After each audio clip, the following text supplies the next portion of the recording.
All right. Welcome back. It's been far too long since the last Monday Night Lights, but we are back with the maybe final, maybe not, we'll see, Bepic and Final Form Entertainment $60 Monday Night Lights tournament, and the field is stacked tonight as well in the casting booth. I'm bringing on some new blood to the MNL stage. Mr. Somber, how you doing, my man? Oh, it's a great way to start the week. Couldn't have asked for anything better. Long day at work, but capping it off with some great Rocket League. You love to see it.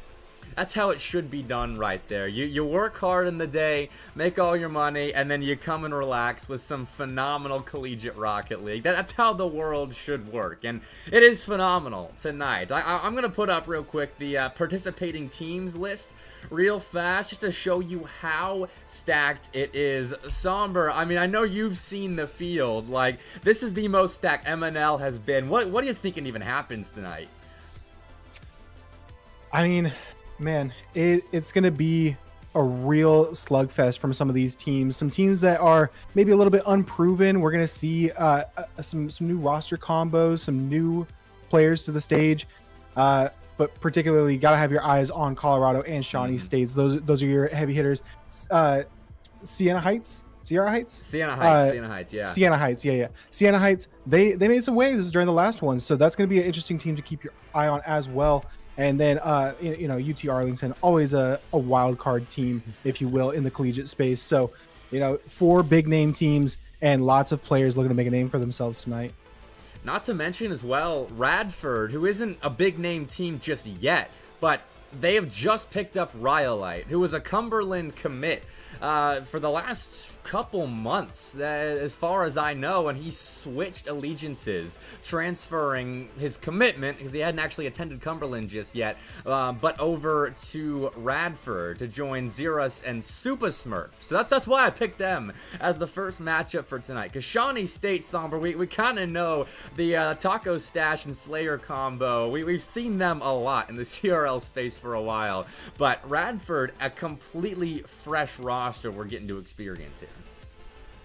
Yeah, and you love to see it. You love to see the roster mania that happens during the summer, right? It's not quite towards the big season stage yet for fall. You're seeing all these new rosters like Concord University popping up, having that roster, absolutely insane. So an even more stacked East, right? And that's all we need.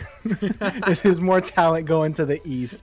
But yeah, it's going to be nice to be able to see them here on the stage, and they're going to have a tough opponent ahead of them in Shawnee State. You bring up Duckworth and Taco Stash. Yeah, we know the pedigree that they bring, but Duckworth, they have been a surprising player to me. I've had the opportunity to cast them as a trio, not under the Shawnee State banner, but heading into tonight and heading into Summer Series.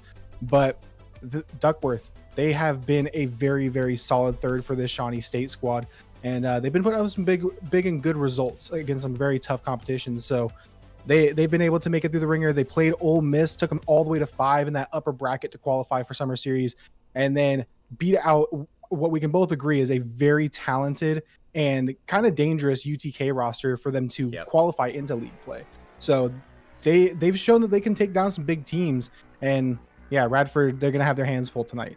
I can't wait to see it. Shawnee State as well in Summer Series has already beaten Durham. It took them to Game 5. They won it on Champions Field there.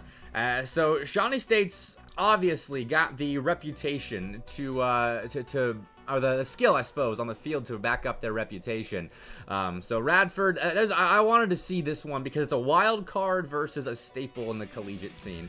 But you also mentioned how stacked the East is, but the West has some talent as well. We got Colorado out here tonight. We got Oregon State competing tonight, both Summer Series teams. And then Colorado, hot off of a CCS victory. They beat UTK, they beat Oregon. They're on a tear right now, Somber. Yeah, I mean, Colorado has just been... It was surprising seeing early on in the power rankings for CCS that they kind of jumped over that Kansas squad with Sauce and Spade, because they were a top dog for CCS, and kind of while we were having that quiet period for Collegiate Rocket League, they were just that team. So I was a little bit skeptical, and then I saw them play and I was like, yeah, no, the West, while being a bit top heavy, that top part of the West is getting deeper and deeper, and Oregon State making their way through is honestly kind of a shocker team. You know, they have always kind of been in most sports kind of the little brother team in Oregon, but they are now showing that they are the esports team in that state, giving some run to Oregon with Siebes on that roster. That's another great team. Oh yeah. Then Oregon State, they're showing out, they're popping off, and that's going to be interesting to see them here tonight as well. But Colorado, I feel like they're going to be on top, and they've had some interesting results in Summer Series so far, but I think that it is just kind of the growing pains of getting to that next level of Collegiate Rocket League that they're kind of finding their way through. Don't want to say rookies, they're all veteran players, but they're rookies to the big stage. But they're handling it well. It's exciting to see so many new names popping up on the big stage. Kind of thanks in part to the semester off that Collegiate Rocket League kind of took. But something else worth noting, Colleague actually put out their first power rankings in a little bit. The one that came out today, tailored towards Summer Series teams. And Oregon State was listed as number 32 out of 32, despite beating UT Arlington to qualify. In qualifiers, they were ranked below them, or ranked the bottom of the field. And tonight, I don't know if they're gonna have the best odds of winning. They're playing with Dronis tonight. He's subbing in for the team that he typically manages and I believe casts for. But you know, Oregon State, I feel when Dronis isn't in the starting lineup, definitely deserves some more respect. Yeah, and I mean, they've had some tough games, kind of looking at who they've played so far in Summer Series. They've obviously had to play Oregon. They took that one to Game 5, so very stacked Oregon team that you're able to stay competitive with. And then I'm trying to look through here. I think that's actually... No, they did play against... It's escaped me. Oh, UTD. UTD, they lost 3-1. So you got to play two very tough teams to start off. But again, you qualified here. You're in the top 32. Gonna be a long summer for them, but I feel like they can get some stuff done there out in the West. Well, the summer is just beginning, really, now that summer series is getting kicked off. But Monday Night Lights has been going on for a bit. You mentioned earlier Siena Heights making a run, and the last one getting top 2, losing to Bruton Parker. Siena Heights actually the only returning team to Monday Night Lights. So I am eager to see if they can keep up momentum. They're seeded 6th. Coming into tonight. I use Summer Series qual results to seed teams tonight, and it tells you how stacked the field is, that they're kind of down on the list. So I'm interested to see if they get to the semifinals, where we will be able to stream them. But we are ready with our first series of the night: Shawnee State versus Radford, a best of 5 here in round 1 of the Bepic and Final Form Entertainment Monday Night Lights tournament. Somber, let's do this thing. Let's get it kicked off. Shawnee State, man. I mean, what else can you say about Slayer and Taco Stash? Teaming up with Duckworth was such a huge pickup for them and the Shawnee State roster, kind of coming out of nowhere and now being competitive in a very deep East. Radford, they made some changes as well. Like you said, Wildlight switching teams, changing allegiances, coming over to Radford. It's Taco Stash now going to the backboard. This team so far, 30 seconds, been very back and forth, but best of 5.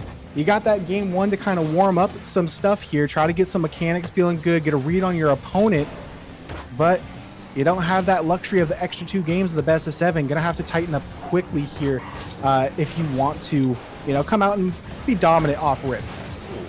Rhyolite, that is a beautiful play to create space. A little air dribble bump to set up a half a chance there in the offensive zone. The shot easily saved, and next one goes a little bit wide as well. So it's an escape here for Shawnee State. They played about the first 50 seconds of our first 60 in the offensive zone. A bout of defense that they survived, but it feels a bit sluggish at the moment. Double commit there from Radford. Shawnee State is just playing it so slow here, making Radford come to them, make a play. And so far, Rhyolite doing a decent job of that, though. Shawnee State dodging both attempts on their net. Yeah, you mentioned that it's feeling a bit sluggish. Definitely used to this Shawnee State with Taco Stash and Slayer playing at a much higher tempo, going for the bumps and the demos. We see a bump on Rhyolite come through, but it maybe a little bit of a gifted bump to them as they were just kind of in the way. But yeah, the tempo definitely gonna have to kick up here, but it is nice that they can just kind of sit back and try to see what Radford is trying to do on their offense. Right now it's Xeris trying to get a pop over the top, looking to follow up, gets the soft touch, but it's just off. Taco Stash able to get that one cleared out, and Slayer takes a good 50 out of the corner. Smurf now trying to chase it down and back pass, bit of a miscommunication, ends up going wayward into the opposite corner. Rhyolite off that sidewall. Smurf able to get a piece of it. Rhyolite back into the corner. Gonna need someone else to take over. Duckworth able to bang that one central. Rhyolite able to take over. And Duckworth, one touch central. There's just a lot of boomer ball here. He's getting stuck on the backboard in the midfield. And I'm trying to find some offense here with Taco Stash. Has a 1v1, just rips the shot. Rhyolite, great save to keep the pressure off. And the counter is on. This one is gonna go top bins. Xeris finally breaks the stalemate, and it's Radford out in front. Well, it started with Rhyolite making a wonderful save in that 1v1 with Taco Stash, and it created space with that 4-0 to just transition down the sideline and put a great finishing touch on that shot. Top left through the defense. And all right, Radford scoring the first goal on the mainstream of the Monday Night Lights $60 tournament, which there are a couple other streams going on right now. A Feisty Taquito. That's twitch.tv/Feisty Taquito if you want to check out UT Arlington versus Rochester Christian, and then Colorado versus George Mason happening right now on twitch.tv/Sleeper56. So other round 1 matches going on as well as Radford versus Shawnee State. So make sure you, if you can, have multiple streams up. You're tuning in for the other couple that are being broadcasted right now. Yeah, pull up that multi-stream, get all the action here for Monday Night Lights. It's Duckworth now in the corner, gets a big bump. Xeris trying to get this one back central. Smurf denied by Duckworth. Rhyolite continuing the attack. Taco Stash, great 50 out. Smurf right back on this. Now no boost, falling down with it. Tries to have a teammate come over, clean up the offense a bit. Duckworth skies up for that one, gets it down into the orange half. Slayer trying to cherry pick, gets bumped out of the way. Big miss at the midfield. but Duckworth luckily there for Shawnee to go ahead and keep this offense rolling off the backboard. 2 men go for Radford. Slayer looking for the double tap. Duckworth gonna put it central, but 2 defenders for Radford. Radford, they got that first goal and they are not letting go. Locking in now, trying to get another one on the board. Taco Stash gonna boom it back. Now counterattack for Shawnee. Up at the midfield, Duckworth shot too high off the backboard. Everyone drained. Rhyolite trying to push this counter downfield, but no one on the pitch has boost. Duckworth finally with a full tank. Gonna try to get that one back central. Rhyolite back to it. Got a pinch down. And just more time spent in this blue corner. Now inching down to these final 30 seconds. Got to get on your horse if you're Shawnee State. Shawnee State, though, backed up thanks to Riley. That zero boost transition did wonders. As you said, all 3 players were like on zero boost essentially. Riley got the ball out, though. Shawnee State countering here. Slayer looking for an equalizer late. Riley again coming up clutch on the goal line. Will find a clear away. Duckworth responding, though. Smurf centering that ball, and Zeros now can try to kill the game, but ends up centering it.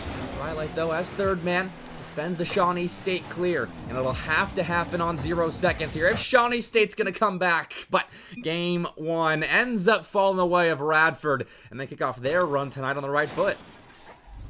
Yeah, that's definitely how to start things off. He definitely took it to that Shawnee State team. 6 shots in favor for Radford as opposed to 4 for Shawnee State. That sluggish start there in the opening minute really did it in for Shawnee State. They didn't get that opportunity early to put lots of pressure on. Felt like they weren't really playing their style of Rocket League, having seen how they've been playing here heading into now what is July. And it's going to be a now momentum turnaround for them. They got to try to not only slow down this Radford team, but gain some momentum behind you as a squad as well. And this is why I love Game 2s, because Shawnee State, it really did feel like Game 1, they were still asleep. But Game 2, you have to wake up, and you expect a team like Shawnee State to wake up. And so with their offense, I mean, they had long bouts in the orange end where they were putting pressure on Radford's defense. A couple of good breakaway opportunities as well. They just couldn't get the ball in, and it felt like when they did have those long stints on the offensive zone, that they were struggling to generate quality shots. So either if you're gonna have low shot tallies in this series, you gotta execute a little bit better, or you use your pressure to generate even more on the goal line specifically of Radford. So we'll see what Shawnee State does to adjust. So far, so good. First minute starting off again on the Radford end, and that is an awkward Zeros. And there you go, Somber. Shawnee State's finally woken up. Yeah, finally. It only took a full game plus the opening 18 seconds, but Duckworth, just a big dunk, playing a little bit of janitor services, if you will, playing the cleanup crew, tap-in merchant, as we like to call them. But yeah, it's nice to see you get that opening goal. You get that monkey off your back of, hey, we're still scoreless here. You do it quickly, and now it's how do you formulate a game plan to go up against Radford. Has just some antics happening in the corner there. Taco Stash able to get this one cleared out. Duckworth to take over. Soft touch. Decides to go for the solo play. Had a teammate there on the sidewall. Smurf now all the way looking down the field, looking for the bump, but a piece of it gets caught by a Shawnee State defender. Duckworth plays it down to the ground. Rhyolite in the corner, plays it underneath. Slayer comes in, big pinch out of the corner, and courtesy of some help from the opposition, Shawnee State now have 2 straight for them. Oh, Slayer forces Rhyolite into a bad challenge right there. And I mean, I don't know if you're intentionally getting the ball on target there. I mean, obviously, your goal is to put the ball on target, but Slayer taking that 50-50 with a side on Rhyolite did well enough to just put it on a net that was undefended. The defense unsuspecting. And a minute in, Shawnee State leading by a pair of goals. Now eyes turn to Radford and what they can do to respond here. They look to respond with a quick shot, but Duckworth says, not in my house. Gets 2 touches off the sidewall. Taco Stash over the top. Gets a beat. It's Rhyolite with a great read, but only finds its way over to Duckworth yet again. Slayer looking for a light touch central. Rhyolite poor touch. Duckworth able to 50. This one lingering in front of the orange box. No one for Shawnee State available upfield to challenge that one, and a big boom now forces Shawnee State to find some offense coming from their own half. Duckworth has Taco Stash low boost in the corner, puts it back central, but Slayer just not there playing up as that third man. Maybe playing a little bit more cautious, want to be a little bit more reserved here with that 2-goal lead. You don't have to go all out. Don't have to have too many cooks in the kitchen, if you will. And they're doing well to keep the midfield here until Rhyolite finally gets a big beat. Xerus keeps up the pressure. Duckworth, one touch. Slayer wanted to take over with Duckworth low boost. Smurf trying to get this one back central for a teammate. Right now, lots of backboard clears, lots of soft touches. Xerus has to get the dunk, and they do just that. What a response from Radford. Hey, for a newly formed team, that was some nice team chemistry right there. Rhyolite calling the patient Xerus into the play as he goes for the bump, allows Xerus to polish the play off. That is perfectly executed by both Radford players up right there. But off kickoff, Duckworth finding his second goal of the game and just negates the nice Radford play a second ago. Yeah, that's always so heartbreaking, and it just skims in right next to the post as well. You maybe had a little bit of hope if you're Radford that doinks off the post in your favor and you can kind of just reset, scramble back to it. But off the kickoff, another response from Radford. Rhyolite said, if you can do it, I can do it better. Gets that catch immediately off the kickoff and just flicks it upper 90. Can't get it better placed than that over the defense. Perfect kickoff by Super Smurf right there, and the cleanest finish we have seen yet tonight out of Rhyolite. It looks simple, that flick, but to generate that much power on a ball that isn't moving too quickly is very impressive. So Radford at the halfway point of game 2, clawing back, but Shawnee State, they built themselves a nice buffer in between themselves and Radford, so they've still got a little chunk of that buffer left. We'll see if they can defend it. A lot of time to defend it. But if they get that offense going again, their chances rise pretty heftily. Yeah, you just got to continue to play the defense that you have been throughout this entire series. You know, it was just a 1-0 game. Duckworth now looking to make this an offensive shootout for the rest of the season. Shawnee State have found their groove, and it is Duckworth and Taco Stash connecting for goal number 4. They are shooting immaculately. Slayer, no shots right now, but they are a perfect 4 for 4 somehow. Yeah, we won't question Slayer shooting an infinity shooting percentage at the moment. That's just a fun little Rocket League quirk that we get to see every so often. Either way, Shawnee State will take the 2-goal lead, but Radford trying to claw back still. Super Smurf and Rhyolite setting up Xerus for a shot that is deflected at the last second by Taco Stash. Slayer's attempted clear, intercepted here by Rhyolite, who will grab the corner boost, take an extra challenge on the ball, and keep possession on the board for Radford. They could use another goal here. 100%. They're looking to do so. Offense by assault. Multiple shots come out, but the Shawnee State bend don't break. They are not giving up another one here. Rhyolite continuing on the pressure, playing this all the way down. Gets a late touch with the flip reset. Smurf now takes it to the back wall. Duckworth gonna boom it away into some clear space. Xerus, one touch into the corner again. Just playing a little bit of ping pong here between Rhyolite and Duckworth in the corner there. Taco Stash was looking for the redirect. Left Slayer in a bit of an awkward position. Rhyolite, soft saw is off. Xerus, no, can't get that one to go. And this one might just arc in. Taco Stash has a read, and they get it all themselves. Set themselves up for a self alley-oop. And now with a 3-goal lead, it's Shawnee State looking very dominant here. Yeah, I think this game 2 is pretty close to being wraps. I won't call it yet. I trust Radford's offense can be electric enough to make a 3-goal comeback happen. I just don't put too much stock on it at the moment. 40 seconds left. Shawnee State handily in front here in game 2. Should be tying the series up, which all the series being streamed right now are tied into, going into game 3. Colorado and George Mason tied up at 1 apiece. Colorado, though, with a 2-goal lead in game 3. And actually, I misspoke. Rochester Christian 1-0 up over UT Arlington at the moment. So, close series at the moment, and this one no different. Yeah, first round looking to be a bit of a shakeup. Some of these teams that you'd expect to just have handed an easy win here in round 1 are now having to play some competitive series. But Shawnee State, they are looking to show that game 1 might have been maybe a little bit of a fluke. They're going to probably, no, they're not going to let in one more. They're just going to say, you know, we gave up enough in that game. But yeah, Shawnee State, this is the bounce back that I expected out of them. But at times, Radford, it's flashes in the pan, man. They've had the offense, they've had a great defense, but just somewhere in the rotation, somewhere in the boost management, they're just not finding that synchronization of all those elements to stay neck and neck with this Shawnee State squad. A very tight game 1, game 2, a different story. And now heading into game 3, everything's all evened up.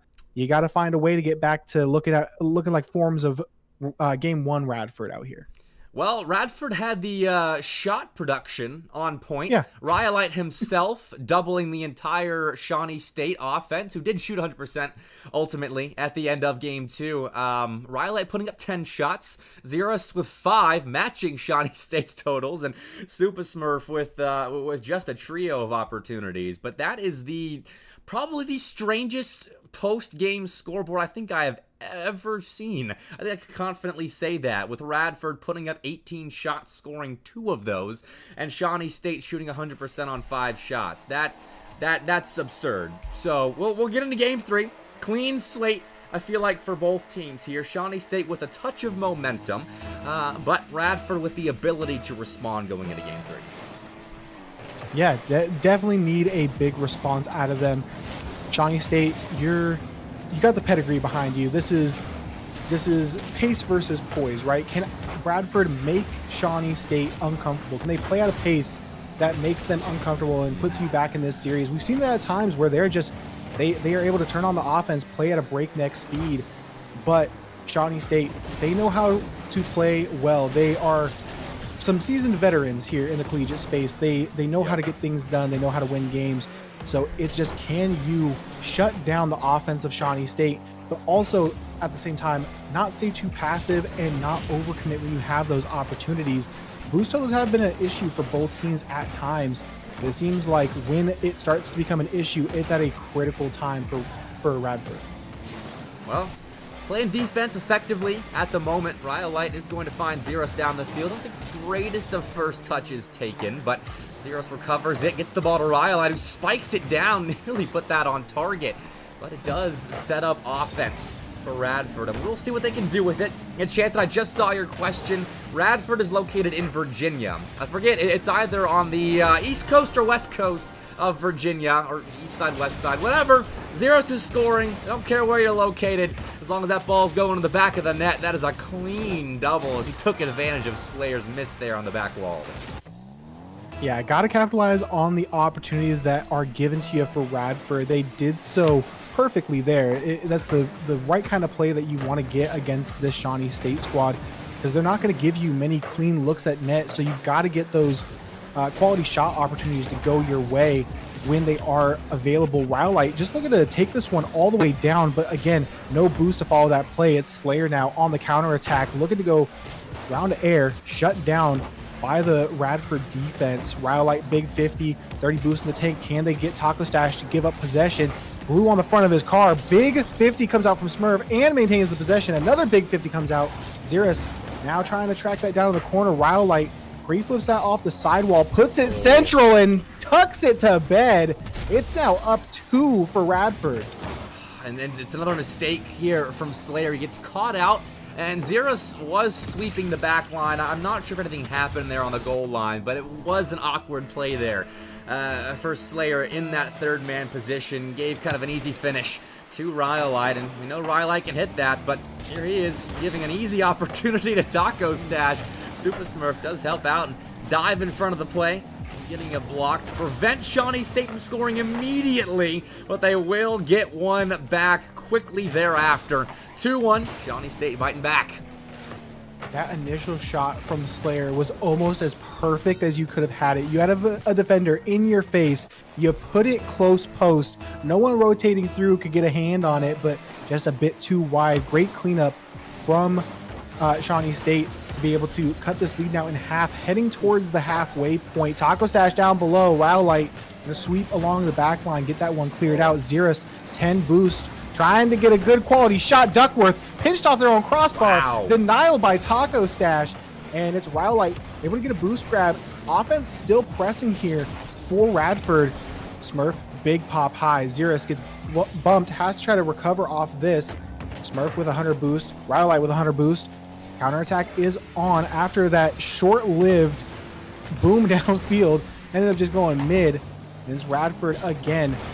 It's the pace. They have upped it. They are definitely now just playing faster, and now up early to all these challenges has done them so well to get them out ahead with a big lead. And even with a response from Shawnee State, still looking to get one more on the board. Rowlight, the redirect downfield goes nowhere. Taco Stash pre-jump off the ceiling. This one might still be an opportunity. Duckworth can't clean up. Slayer out of the corner, looking for one more. Can't get it. Smurf shuts that down. Taco Stash, no boost. Has to try to get this one, and it's another save for Xerus. Rack it up 3 for them. Got the savior on the game. Now going downfield. Taco Stash has to go. Duckworth up early. And nothing looking too dangerous here for Shawnee State. Rowlight gonna have a full reset and try to go downfield. Ooh, that's the bailout. Didn't have the boost funds or the extra flip. Put a little extra oomph on that ball. Shawnee State finding a way out. Rowlight to deny, but Duckworth, Taco Stash actually both around the midfield line. Neither one able to collect that ball from Xerus. So more time wasting here from Radford as they try to get that ball clear. But when they do have to retreat, are playing effectively enough right now in defense to maintain this lead. But Shawnee State playing incredibly as well on their back line. You can see why they withstood 18 shots on their net last game. And here, I mean, only 6 at the moment from Radford, but Shawnee State still playing very well. But need their offense to come up clutch here in the waning moments of Game 3, lest Radford jump up to series point. Yeah, you do not want to go to match point against this Radford team with momentum. Seems like they kind of have you dialed in, just going early on all these challenges and making sure that they capitalize on those quality looks at net. Big bump comes out on Xerus. Taco Stash trying to push this one downfield. Rowlight trying to contest that a bit. Able to wrap back around that back wall. Get this one cleared out. You got 10 seconds left on the clock. Duckworth pops it mid. Taco Stash back over to Duckworth. Duckworth rips a shot, but everyone for Radford goes. Slayer, another shot to the backboard. Smurf back down to Slayer and dunks him for the game win. And Radford now out in front in this best of 5, putting Shawnee State on notice and double match point. Hey, we got the response from Shawnee State after a lackluster Game 1, after they won Game 2 5-2, and now Radford. We asked for a response from them, and they have provided us one in Game 3. Nicely done. That was very strategic, it felt like, from Radford. They were very intentional with their touches, very intentional with how they were taking challenges that game, and it worked out. They gave up a little bit of pressure as a result of that, but their goal line defense was incredible. 10 saves for the Radford players, pretty evenly distributed as well on the 12 shots that Shawnee State put up. So Radford showing us why they could be a semifinals contending team here in this MNL tournament. But Shawnee State, I'm very interested now to see what they can do in Game 4. Yeah, you know, the Shawnee State squad, when I've been able to see them compete, it is a very back and forth series, and even against teams that you're like, hey, why are you down? They know how to make things competitive, and they kind of they I don't want to say they get lax, but they do kind of let up off the gas when they get those big wins. So it's going to be a very interesting tale here if they can bounce back to the degree that's needed against this very hot Radford squad. And again, 10 saves on 12 shots. That's absolutely elite. You're only letting 2 of those shots either go wayward or go in the net. And if you can continue to hold that kind of defensive line, it's going to be absolutely massive here heading into match point. That is new, though. Something I haven't seen much of, at the very least, from Shawnee State. Slayer ran ahead right there and found a demo on the Radford goal line. We'll see if that develops into any kind of strategy change. It's worked out as a peppering of the orange net has resulted for Shawnee State. They found a decent amount of pressure in the first 30 seconds, but Rowlight will provide a clear Dunk, though. Set up Super Smurf next up. At the back wall defense on point for Shawnee State. They get themselves an out. Taco Stash tried the dunk, but Rhyolite pokes the ball around him, finds an open net, and slams it in. Nice finish by the newest Radford member. Yeah, and again, just capitalizing on the mistakes. Duckworth there going off that ceiling, wanting to get that one down central, and just mistake, capitalized. It's a goal in your net. That's what this Radford team has done when they have won games, and doing it again here when you really need it. You don't want to let this Shawnee State, when they played Durham, that was a reverse sweep. They obviously have the ice. They know how to dial you in late games, so you got to ice the series here if you want to have that not any more headaches heading into a game 4 and a game 5 here. And it's Duckworth now looking for a quick response. Rhyolite, low boost, able to get the challenge. It's over to Smurf. Ceiling pinch comes through. Slayer, big boom downfield. Rhyolite again on that backboard. Just returns fire with an absolute clanger downfield. Xeris with the pinch central. Taco Stash able to read that one coming off the side of the goal. Smurf was looking for 2 central, but it's now just a counterattack the other way. Quick shot ripped by Taco Stash. Slayer has to try to get to this one, but gets dunked out. Duckworth keeps it on the orange half. Big 50 comes out from Slayer. Taco Stash already up, puts it. Waterfall pass down, and it's a no-go on a shot opportunity. That was one of the few ones Radford has given you so far in this game. You gotta look to get that one, and another mistake comes out. Slayer thought they could get up for that one, could not. Last man rotating back, just couldn't make an effort to get to the, or made an effort, but couldn't make contact with the ball. And it's now another quick 2-0 lead for Radford. And it's those minor mistakes that have been the bane of Shawnee State's existence in this series, where they're just slightly out of position, and Radford's able to quickly punish. That was nice speed by Rhyolite, set up by Super Smurf there. And all right, 2-0. Shawnee State has it all to do going into the second half of Game 4. And really quickly, I'll try to get another results bulletin out. Santa Heights 3-0 to Oregon State. Sorry, Dronas, but I was kind of expecting that. And Rochester Christian, a 3-0 on their side of the bracket, dominating UT Arlington. So good result for the RCU boys. And over on the Feisty Taquito, over on Sleeper 56's stream, Colorado looks like will be taken to Game 5 if this Game 4 result holds, as George Mason is up 2-0 in Game 4 with 40 seconds left. That one could be a thriller developing at the moment. Yeah, 100%. George Mason, very underrated squad, but that Buffaloes team, I mean, we saw it in CCS. They had some struggles against maybe some unfavorable matchups for them, or against them rather, and they had some interesting series going into that national championship. Rhyolite, just huge dunk, tries to bait Duckworth, does so, but can't finish the shot.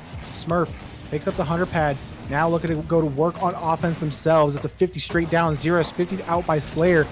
That one rockets over into the orange half, gonna give Rhyolite plenty of time to play with this. Air dribble down, Taco Stash down below, submarines that one. Slayer was looking for a secure, couldn't find it. Xeris now underneath, Taco Stash having to scramble back, last man back. Slayer trying to get a demo, gets demoed themselves on that back line. Gonna stall this one out on the counter. It's now Radford with all the pressure. Big demo comes through and a boom downfield. Taco Stash with possession, looking central for a teammate. Slayer with the pre-flip, can't connect. And it looks like that's the offense that's going to stall out here for Shawnee State. Unless Slayer can get back to this one, but Radford has other ideas. Less than a minute left here. Shawnee State still with a big goose egg on the board. And that's a nice pass out. Duckworth looking for Slayer, but Rhyolite, he jumped the gun on that passing lane so early. And he gets enough in the way of it to postpone the scoring of Shawnee State. Slayer up in front finds a demo that results in a net that is so open, there is no missing that for Taco Stash. I don't care how difficult this shot is. 2-1, and Game 4 just got interesting. Yeah, when you have that wide open of a net, you can't miss it, especially in crunch time here. Gonna be a great kickoff for Shawnee State. Slayer up for it, trying to get it back central. Rhyolite only finds Duckworth there at the mid. Xeris right back on this. Again, it's just fast moves and good reads. Better read from Slayer on that save attempt. And it's still a 1-goal game here. Waning seconds of the series, possibly 20 seconds left on the clock. A lot of time spent here in the blue half. Duckworth and Slayer combined for a save. Pinch out. Taco Stash. Flip reset. They have one. Trying to get one more. Slayer, tight angle, just pops it back central. Tries to let a teammate get to it. Duckworth 50 out. Taco Stash has the catch. Has to keep this one alive. It's back over to the right side for Slayer to get. And it goes the wrong direction. Duckworth tracks it down. One touch high. Taco Stash. Rowlight beat them to it. And they're going to spike it down. And Radford take down Shawnee State. A 3-1 in round one, and the new look Radford roster is looking pretty good right now. They capitalized on enough Shawnee State mistakes to find themselves a win, and they will move into the semifinals. I mean, Shawnee State, they look decent, and I love the adjustment there in Game 4, Somber, but their offense just wasn't enough to get through the speed and quick thinking of Radford, really on both sides of the pitch, but in defense especially. I mean, a 1-0 win for Radford, a 2-1 win, and then a 2-1 win. Those are their 3 victories in this series, and in those close affairs, Shawnee State looked decent, but Radford played too solid. Yeah, and it really was just the speed of them. After that game 1, they took the victory. It was kind of a blowout for Shawnee State right in game 2, but I think at that point, Radford realized that Shawnee State, they want to try to, bait us in, get us to use up all of our boost and play the chase game. But if you want to play the chase game, we'll just start pre-flipping all of you and pre-jumping all of you and getting these early challenges, and we'll burn through the boost, but it's going to be an advantage of us because we're going to steal all of yours while we're peppering your net with shots. They did just that. They really upped the tempo, and they capitalized on Shawnee State's kind of game plan and what they like to do. It was a different strategy than what we've seen from players like Taco Stash and Slayer and Duckworth before. But maybe they came into this thinking, hey, we can kind of play some more fundamental Rocket League, have these solo plays, and try to just go one by one at this defense. But Radford pretty quickly showed them that's not going to be the case tonight.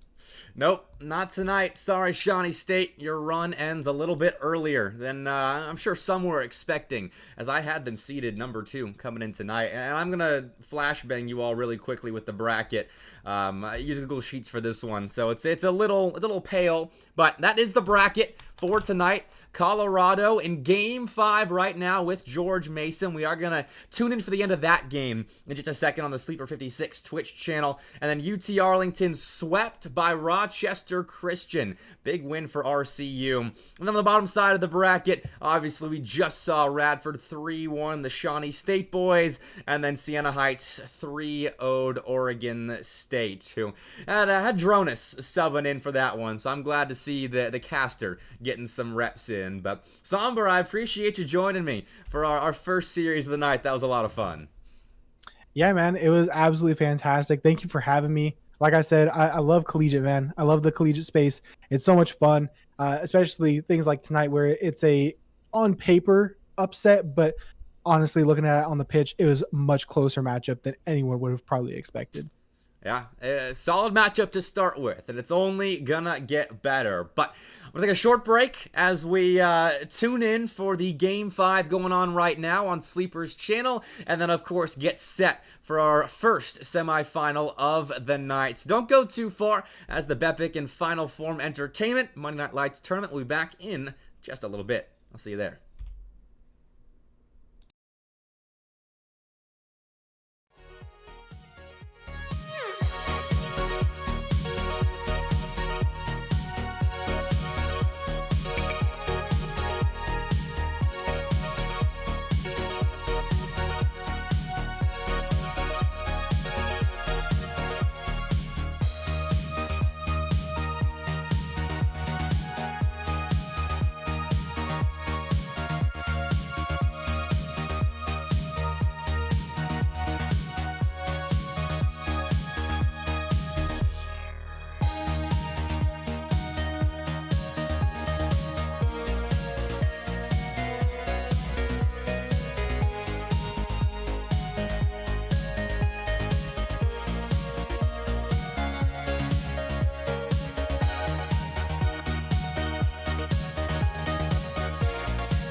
All right, I'm coming back in a different form because we're watching the Sleeper 56's channel right now. Go tune in, go support Sleeper, but also you can watch right now as George Mason has a 1-goal lead heading into the final 30 seconds. And I don't know why that froze right there. Okay, all right, we're back. Good. I see you in there, Super Smurf. Solid win, my man. That Rhyolite pickup was clutch. You and Zeros really unlocked him in that series. I was really impressed. Was that your official debut with Rhyolite in competition? Because you guys are terrifying. As George Mason has just won. Oh my word. That's a huge upset. Okay. Fair enough. And yeah, the West is out. That's unfortunate. I was not expecting that. I thought Colorado was going to be going on a run tonight, but George Mason proving me wrong. Okay, well, shoot. We have an insane bracket already, as on paper, by seeding, one of them, after I found out about the sub, I no longer consider an upset. Actually, every single one by seeding was an upset. Every single series so far, yeah, was an upset. All of the summer series teams are eliminated. See, I figured seeding based on, like, these teams made the summer series, they're top 4. And then these teams didn't make the summer series, they're bottom 4. I figured that was a safe way to seed. Clearly not. Clearly not. My bad, guys. My bad.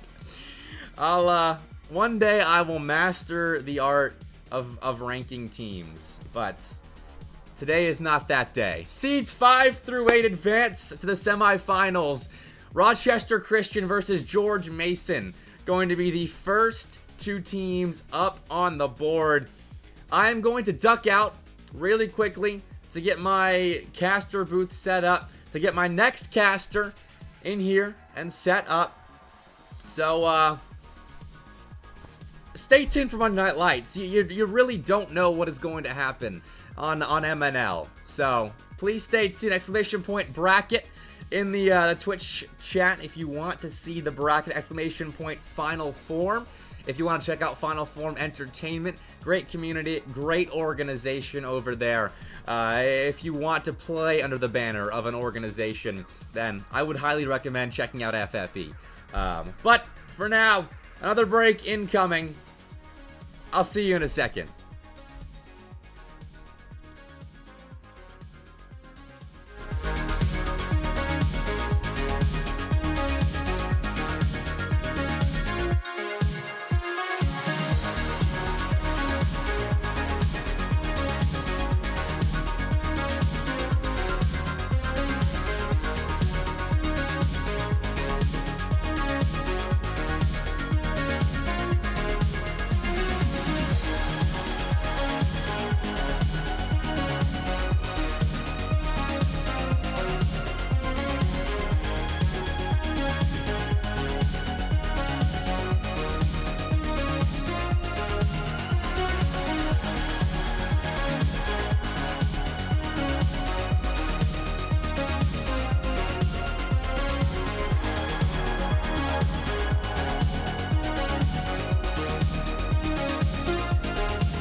Welcome back to the Bepic and Final Four $60 Monday Night Lights tournament, where we have had an insane night, and we've only seen the first round of competition. Seeds 5, 6, 7, and 8 are the 4 teams competing in the semifinals.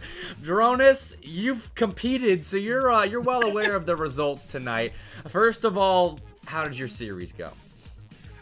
Well, yeah, long story short, Oregon State played Siena Heights in the first round. One of the starters for Oregon State couldn't be there, and the substitute couldn't be there. So as the manager, I stepped in and played in their match with them. We did get swept. It did not go well. Siena Heights, obviously a very solid team. I was playing terrible because I'm just a caster. And yeah, one of our players was having disconnect issues. But it was still a lot of fun, and I'm excited to see how Siena Heights are able to move forward in the next semifinal. But right now, George Mason, Rochester, this should be a big matchup. Yeah, it should. I'm not gonna bank on any expected result anymore tonight. So I'm just gonna get into this thing and see what happens. George Mason, I had seeded as the 8th team coming into tonight. I thought they were the worst. I went based on Summer Series qualifier results, and every team either qualified for Summer Series or played in both qualifiers. So George Mason had the worst results out of the entire field. I was like, all right, I'm gonna seed them 8th. And they've already upset Colorado, and they're scoring first against Rochester Christian, who was a series off of qualifying in both qualifiers. Fair enough. Yeah, I mean, they were so close. George Mason, I mean, they have been unexpectedly hot tonight. I mean, taking down Colorado is a pretty huge feat, and to do it under the pressure they were as well is absolutely huge. They got it done over on Sleeper Stream, and now we'll just see how far they can take it, but they have a pretty solid opponent in RCU. They do. I've watched a lot of RCU. I was out of the country for the second qualifier, but in the first qualifier when I did my watch party, RCU was streaming. Thank you very much, Magic, for streaming that. And so I got to tune in, got to raid Magic after I had to leave, and they were one series away from qualifying in that one. And then made it to the same stage in the second qualifier. They've looked solid. Magic, after transferring from Cumberland, joined Skies and Luca, who I already knew were great players from my Melon Patch League days. And they have looked super good so far. Not enough to make it into Summer Series, unfortunately, but Dronis is a team that I think could make waves in the fall semester coming up, and they're starting off here. Yeah, absolutely. I mean, I believe they were, they're one series off. I believe they were also one game off. Was that game was in 5? I think it was lower bracket final, and they played Akron Gold, and I think it went all the way to game 5. They weren't quite able to pick up the win, but yeah, expecting them coming fall, they're gonna try and come back with a vengeance. We'll see what they're able to do in due time, but a very solid squad. Obviously, just making it to that point, getting so close to qualifying for Summer Series, especially in the East, which is definitely a powerhouse region. Yeah, it is stacked. And I mean, both West teams out already tonight, and there were only 2. One of them, unfortunately, was a sub, as a reminder. But Colorado losing in round 1 is astounding. I thought they would be able to go on a run here after qualifying for Summer Series, winning the CCS, and just looking overall solid in recent times. But it's a crazy night, and George Mason, the underdogs even in this series, holding on to their 1 goal lead off the back of some solid defense that has finally dissipated. Luca opening up the scoring for RCU.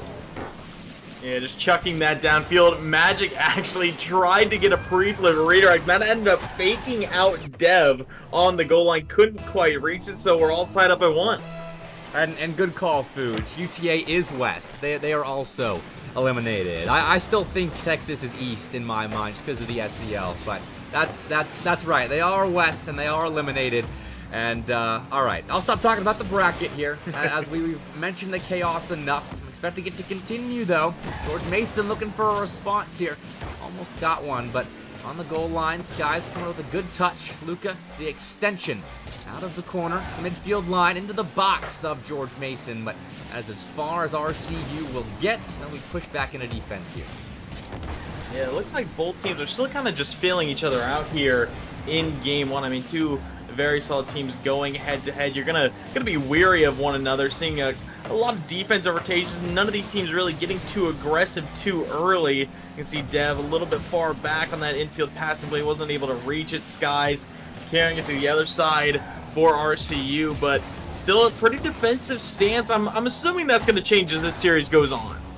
Yeah, we'll see if anyone develops into more of an aggressive play style. I wouldn't be surprised as teams might be getting a more confident read on their opponent. But so far, that's just simple Rocket League. Titanium scoring off the back of a demo in the corner of Rochester Christian, and that is a nice go-ahead goal. I don't know how that demo was found. Yeah, pre-flip somehow catching the tail end of an RCU player, and you know what? Titanium saw the open net and he took it. Why not? George Mason back up by 1, but I mean 80 seconds left. RCU looking to get that offense fired up again, but it's been pretty quiet to start out this series. They have had production in the offensive zone, but just the 1 goal to show for it at the moment. 5 shots on target is decent, but you're going to need a couple more now, as that is another quick hit on the Rochester Christian side. The clear is found over a pair of orange cars, and Dev, a creative pass to get that ball to Titanium, works out, and it's a 2-goal lead now for George Mason. Yeah, what a dime that was. You know, obviously it was just a little 3-foot pass, but it was perfectly set onto Titanium's hood and being able to take advantage of that open net, something that, you know, not all teams are able to do. Open net, sometimes the greatest enemy of Rocket League players. Now Titanium, big 50 the other way, and Titanium puts up another. He's got a hat trick in game 1. And these are all just quick transitional plays where George Mason is catching out Rochester Christian at the midfield line. Obviously, that is 50-50, and I don't think Magic is expecting to turn into a goal, hence why the rest of his team wasn't on the goal line to defend it. But either way, George Mason finding relatively simple goals in transition. That continues. Rochester Christian, they can't transition into a more aggressive play style. They're going to have to play more carefully. Yeah, they really are, and now a little bit of an awkward touchdown from George Mason, but again, don't look too worried. Nice bump coming through. Titanium, even with low boost, finds the 50. RCU may have a good look here. They do have the boost advantage. They have a bit of possession and the pressure, but Titanium able to escape for the team in blue. So again, George Mason just looking to hold on to this 3-goal lead for the final 15. Magic, nice first touch here. Can collect, but Jay, solid 50-50 on the goal line, is going to officially put this game on ice. Good start for George Mason. As always, I'll mention my love for Game 2 because I want to see how Rochester Christian responds. They get a garbage time goal to, maybe make them feel a little bit better going into Game 2. I'm not sure, but they do have to play just a touch better at that midfield line should they come back in this series. I mean, we need to see their defense pick up a little bit, as well as, maybe a couple overextensions through the midfield line, maybe not respecting George Mason quite enough. George Mason, they shot 4 for 7 as a team, which at this level is an incredible bit of shooting. So if they're able to keep up that pace, it's going to be very difficult for RCU. I'm expecting them to kind of clamp down on that midfield line and on defense a little bit more. It has been a good shooting night so far for the teams on stream. George Mason efficient right there. Shawnee State had a 100% shooting game in their 1-game win of the last series. So far, teams on point, and that's great for George Mason. I honestly did not know what to expect coming from them into tonight, and they've impressed me. The offense is effective, and I'm interested to see if those simple goals will continue to bear fruits going forward, or if RCU is going to wisen up. But if they can keep getting those easy goals in transition, then we could see them claim a spot in the grand finals. Yeah, I mean, it's definitely interesting. Over on the other side of the bracket, of course, Radford versus Siena Heights after this match, but George Mason, they're looking to make it there against one of those other two teams. It would be a tough battle either way, but if they keep looking in form like this, they definitely have a shot. All right, Game 2 coming up. George Mason, first game in hand, but you need a whole lot more if you do want to claim a date with someone in the grand finals. One of the two teams waiting on the lower side of the single elimination bracket. As for those that may not be familiar with the MNL format, it is 8-team, single elimination, best of 7s in the semifinals and grand finals. And you will see that second semifinal on stream after this, making the teams wait just a little bit longer so we can get all the semifinal action on the main stream. That's a creative out for RCU, and they will not be rewarded with a goal. Great save by Jay. And already we're seeing Rochester try to get on the board early, looking for a little bit more of that offense to get things started. Maybe just want to work with a lead, kind of more of that comfortable spot. But George Mason showing some good resistance. Titanium sends it middle. Magic, pre-flip touch, trying to work his way out to the midfield line. Titanium there to meet him, but Magic wins it through Jay across to Dev. George Mason still looking very well connected as a unit, looking to capitalize on some mistakes here. Magic just able to get there and time Skies back into the corner. That midfield line is still a point of weakness for RCU, but that is a nice out ball, just slightly high, being on target.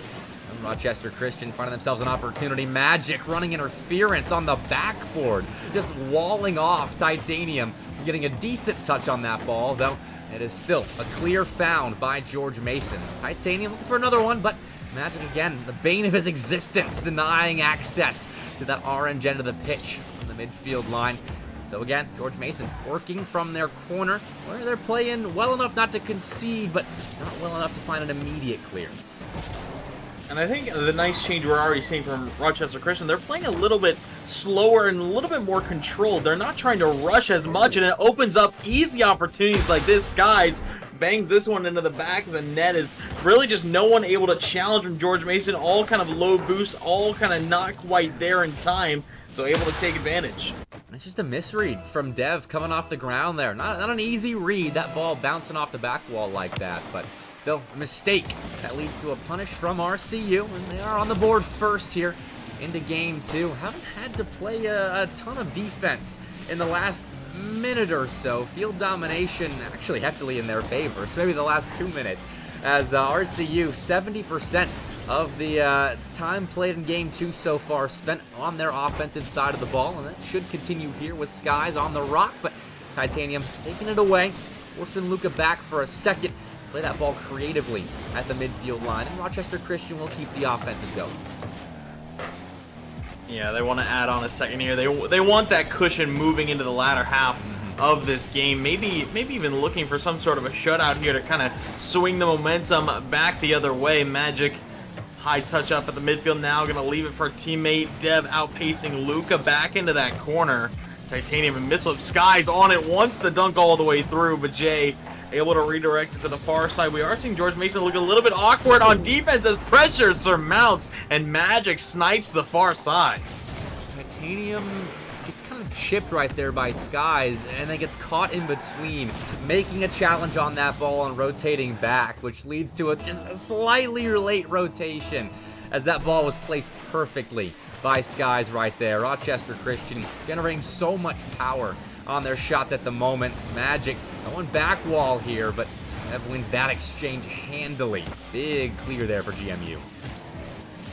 And that was actually the first shot we've seen in this game from Really? George Mason, was that clear. They have not been really able to break through the midfield line at all. Magic is another look. Dev does shut it down. Luca back to the midfield. Titanium does escape. Dev might have a redirect in line. Tries to drop it down to Jay. Not enough power on the shot. You like to see the idea of that passing play, but unfortunately couldn't quite be executed with low boost. Hey, you gotta do what you gotta do right now to George Mason to just break through the midfield line. Like, that is the biggest challenge for them at the moment, let alone putting a quality shot on target. But they have finally broken out and nearly got a quality shot on target. Titanium put it on frame, but Magic was right there to deny access. Now Dev through the corner, setting up Jay for a shot. I'll take a light touch, though. Try to extend possession on the RCU end, put all the pressure on their defense to protect their 2-goal lead heading into the final 60 seconds. Oh, but Skies not fearful at all, takes it downtown, and Rochester Christian now up 3 goals. Skies just a massive dunk, keeps his momentum going, pre-flip, able to find the finish, makes it look easy, and George Mason, again, that offense just being stifled, and their defense can't back it up either.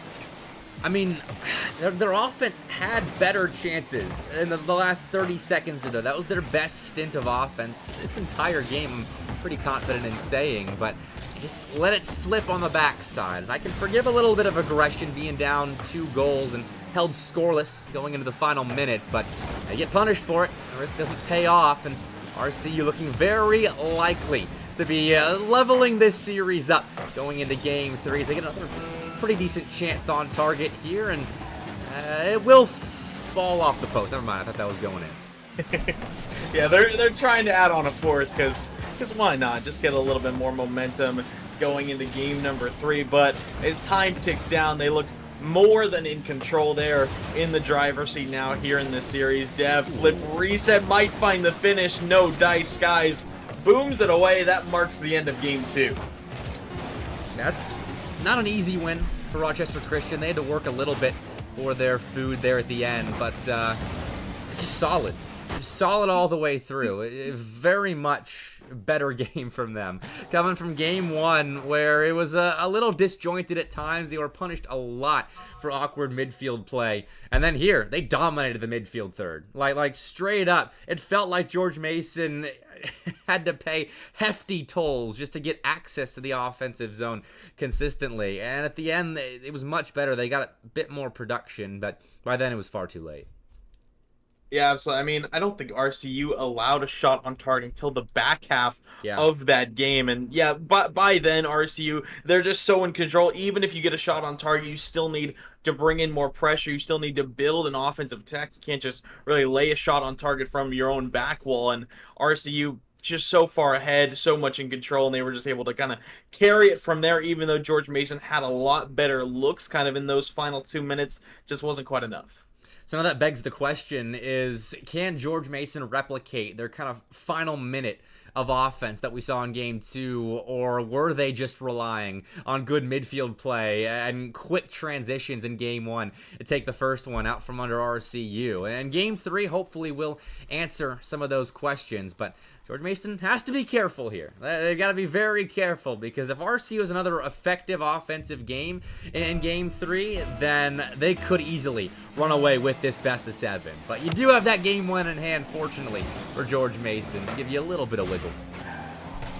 Yeah, we need to see how this team is able to adapt, but I mean, that's why we have the best of 7 in the semifinals, to give these teams a little bit more time to kind of get to know each other, to be able to try and build these counterattacks, adapt to one another, and see who's able to come out on top, play a little bit more, play a little bit more smoothly as time goes on. But already seeing George Mason, they're trying to get on the board first. Hey, great job so far. First 30 seconds, very much in favor of George Mason. Got a couple of looks there on the RCU net, but Rochester Christian playing the smart game at the moment, backing off when they need to, not allowing those same gaps we saw in Game 1, as Luca finds a big save, closes what was a sizable gap there for a second, and it gets RCU out of defense for a moment.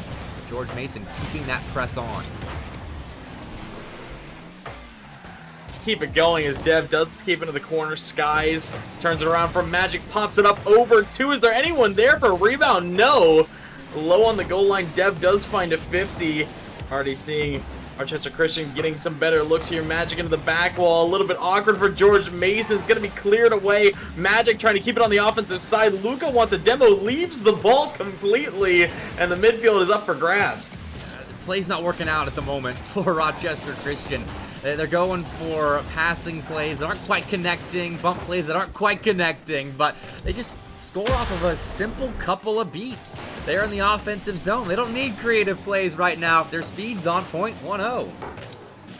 Yeah, Jay just kind of left alone on the backboard with no boost, and the other 2 players left on the ground. I mean, Dev and Titanium, they had boost, but then the needle was threaded beautifully by Skies. Dev looking to get back the other way off the back wall. Skies, that's a tough save, and Titanium punishes. We're all even at 1.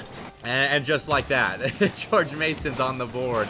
I mean, Dev just kind of plugged the back wall, forced Skies to play that awkwardly, and the bet kind of paid off. It's an easy finish. George Mason still capitalizing on the easy ones, although that was the first easy one they've gotten in a minute.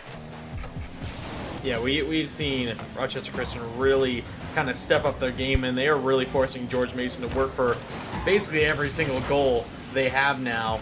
And Luca trying to pick up another for RCU. Skies gonna pop this one up. Dev takes him off the field for it. Titanium trying to start an attack back the other way, but now it's just seeing a little bit of ping pong at the midfield line. Out of the ping pong, Luca back to play in Rocket League. Air dribble towards the blue net that Titanium got well in the way of. Nice read, and it's an intentional pass. Nice pass as well as Dev was in position to find a clear, but Magic takes it from him, misses the double. Skies and Luca both went, and George Mason can't get the ball out in time to score the open net. What a strange exchange. I mean, that was the definition of an all-in attack, and it didn't quite pay off, but they didn't get punished immediately. Now the defense can't hold up, and George Mason take a lead.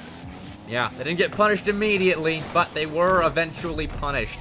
A quick hit from George Mason, back to their roots, at least in this series, as that transition yields fruit. 2-1, GMU finding themselves a lead, but I don't know how safe a one-goal lead is at the moment for either side. Yeah, I'm expecting both these teams to want some sort of a cushion. Magic flip reset, forces two to miss, and Luca drops it down low, so that lead immediately gone for George Mason. Again, these two teams just keep tying it back up. Clean reset by Magic. Played that first man position so well. Luca, I mean, he couldn't miss that. I thought he overjumped it, which is why I kind of exclaimed there. But he couldn't miss that one. Nice finish, good setup, all around nice play out of RCU. 2 minutes left. We are tied up at 2 apiece, but George Mason want 3. This is still a little bit dangerous. Skies does find a redirect into the backboard. Magic chasing it down with zero boost. Dev lifts it up to Jay, blocked by Luca, but then it's going to fall right into the hands of Titanium. Up to meet him is Magic. He bumps him off. Skies booms it away. RCU still struggling to get more of that possession here after their second goal. George Mason still doing a great job applying pressure. Haven't been able to turn in a third so far. I think this one might come down to the wire here, Bepic.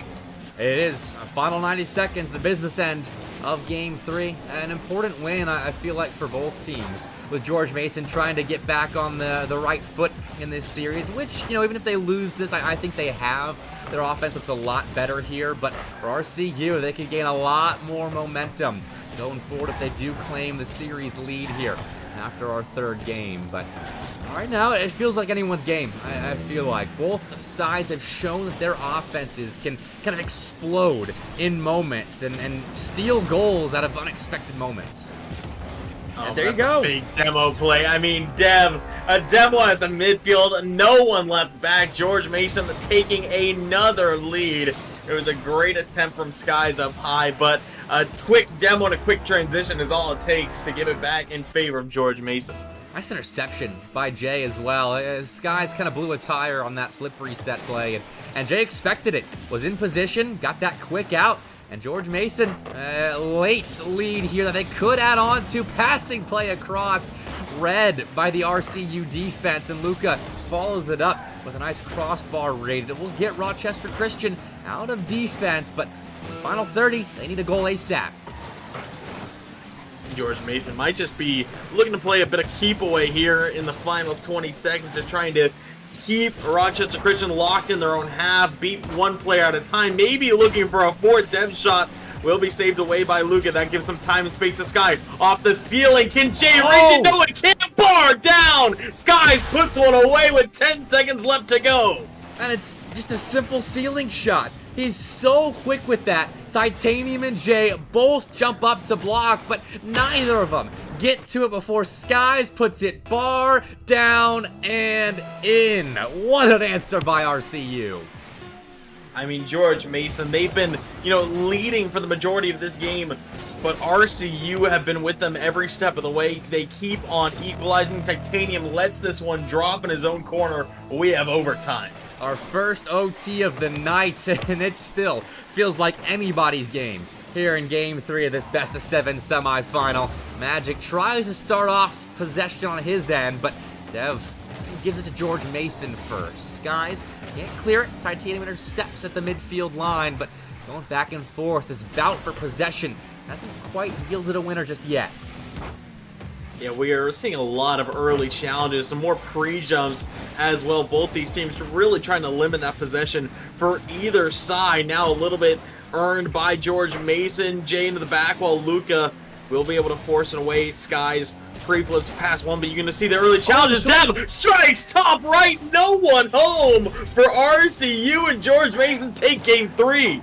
Magic and Luca both went to the corners to collect boost. Luca had nothing in the tank, so he's trying to collect pads. Magic takes the 100 in the corner, and Dev says, thank you very much. That is a free shooting lane into the back of the RCU net.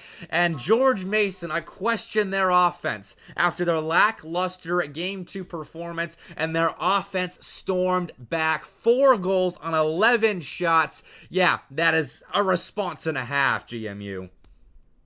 Yeah, I mean, their offense looks so much more threatening. It really does look like both these teams are just grappling for pressure, grappling for more of that aggressive play style. I mean, we saw, Rochester Christian have it last game, but this past game, George Mason really looked dominant. Obviously, it was a back and forth tug of war. RCU were with them every step of the way, but George Mason seemed to kind of lead the drive. They led the pace of that game, and they were eventually able to turn one in overtime. But we'll see if they can keep it up heading into game 4. They have the lead. Now they're looking for match point.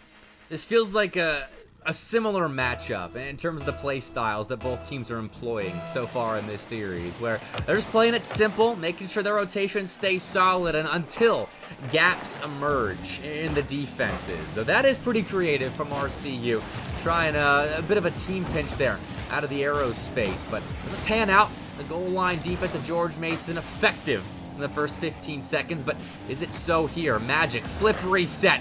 Carry towards that goal line again, but Jay finds a block, finds another touch there on the near side, but no one is back after that. Skies slots it, 1-0 RCU.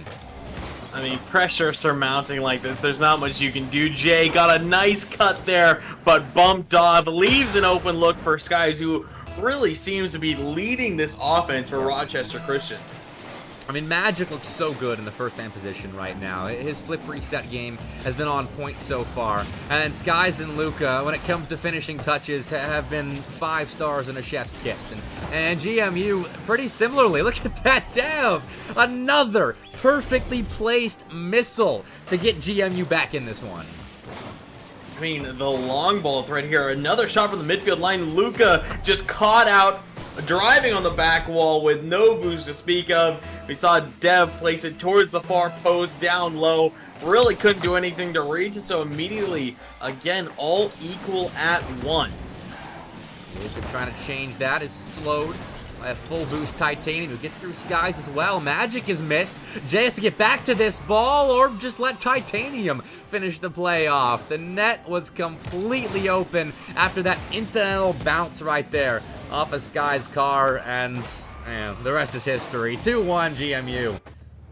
Yeah, that we just saw Magic get a little bit aggressive there. Was not expecting that bounce, and of course did get punished by George Mason. But now we'll see how RCU respond. Jay sends it middle. Dev waiting patiently on the far side, trying to break through again off the ceiling. Now going for a bump, leaves it for a Titanium. No one can keep it out, and George Mason have 3. Okay, Luke gets beaten. Magic is way out of the play, and Skies off the back wall doesn't have a good angle to challenge there. Yeah, Magic was pulled so far out, he really couldn't get up. I don't think he had the boost to either. And so with Skies frozen, it's not an easy finish by George Mason, but a nice gap created by the slight misrotations or lack of boost funds on the RCU side. GMU exploiting every little gap at the moment. Their offense is fun to watch here. It really is, and I mean, we're only hoping to see that continue, as now if they're able to keep this pace up, they'll be up 3-1 over RCU and a chance for that grand final spot. But we need to see them kind of keep it up, try and, stifle RCU here in game number 4. Magic fires, Dev, nice save, plays it to the far side. Skies gonna send it into the ceiling, but Dev still playing so patient yet so quick, able to read all of these plays, Rochester Christian shuts down so many of them so fast. Magic might find a way through, but Dev, there again off the back wall. Jay had Titanium down the field, but couldn't exactly get the ball to him, and yet still applies enough pressure to generate a shot for Titanium. They're right out in front of the RCU net, though. RCU do find a stop. That was an easy save for players of their caliber. And in transition, find a demo and find a goal. They aren't out of this quite yet.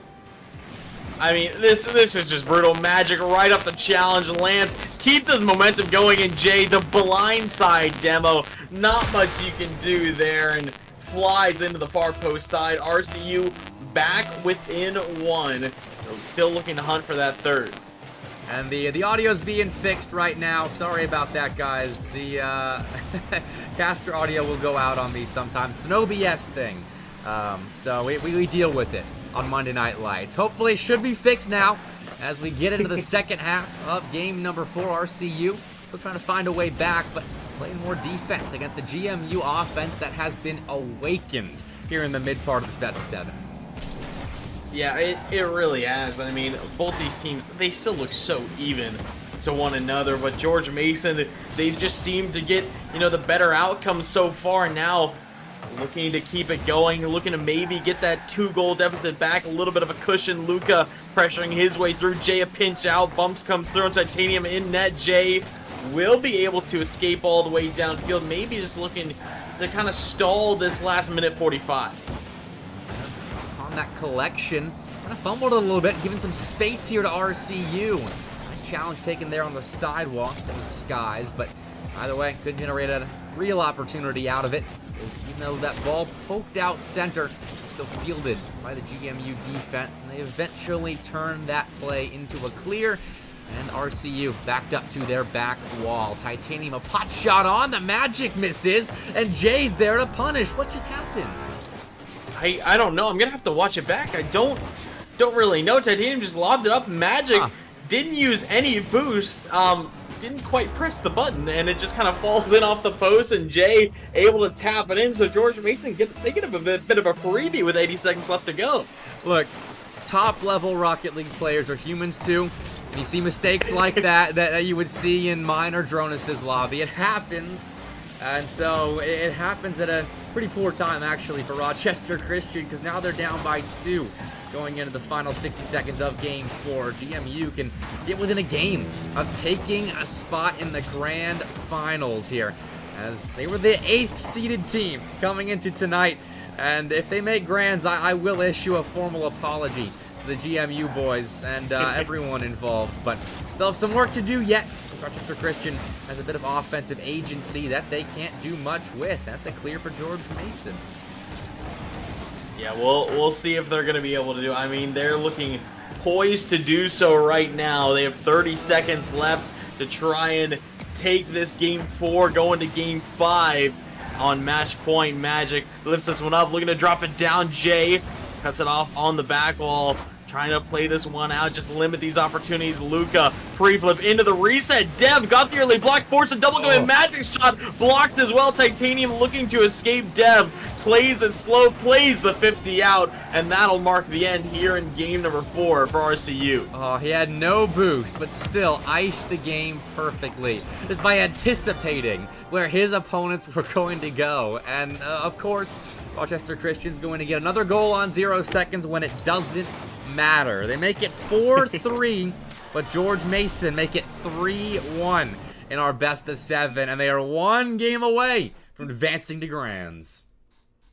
I mean, this will be incredible to see if they're able to do it. They just need 1 more now. I mean, they're on pace to do so, looking very, very solid. As again, so efficient on the offensive side. Went 4 for 8 as a team. Also had 8 saves on the defensive side. Each player picking up an assist as well. So some great team play all around from GMU. I mean, they almost look unstoppable here. RCU are keeping it close, but George Mason, they just seem 1 step ahead.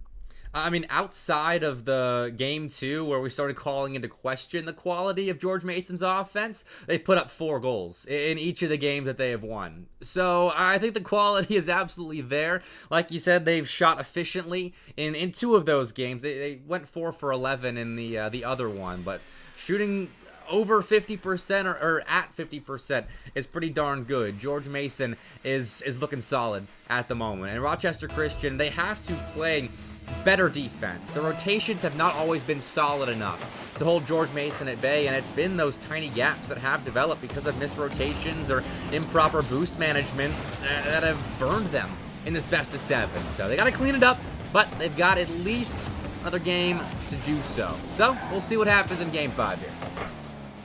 I mean, the positive note is that, you know, we're only seeing them fall to these little mistakes, and little mistakes you can fix. Those are adjustable. You can lock in, you can fix those little mistakes, and you might find yourselves more of a win. So I think RCU, as you mentioned, play a little bit closer, maybe a little bit more solid as a team. They will be able to shut things down, but I mean, we are seeing George Mason looking very innovative in this matchup, and they're looking tough to stop consistently. Pass out, Magic finding Skies, finding the back wall, drop down, but no Luka in the area. He hung back while his 2 teammates committed aggressively on that counterattack.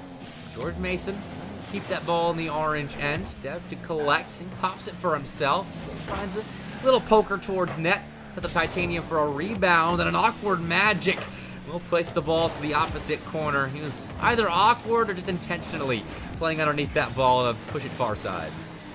I mean, I assumed he was going for the redirect towards his own corner, but he didn't use a lick of boost in that aerial, which does worry me a little bit, especially since we saw one play, he had an open save and he ended up missing it because he didn't use any boost. And now way downfield, that's a great block. Dev has an open look. He puts it away, so George Mason break the ice here in game number 5. Titanium, big clear out, and Magic just kind of caught no man's land.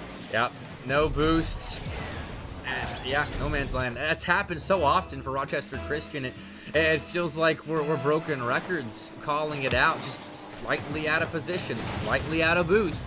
And George Mason is right there for first blood. Took about 100 seconds, but they take the lead in a potential closeout game for them. Looking to add on to it. Titanium found Dev on the near side, but also found Luka, who gets a clear by way of Skies.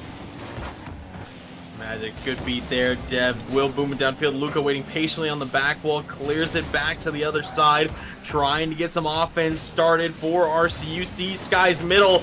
Jay just driving in front of him. He still might be able to power his way through. Magic there to dunk it past the goal line. A little bit of awkwardness all around, but RCU come out on top. Oh, that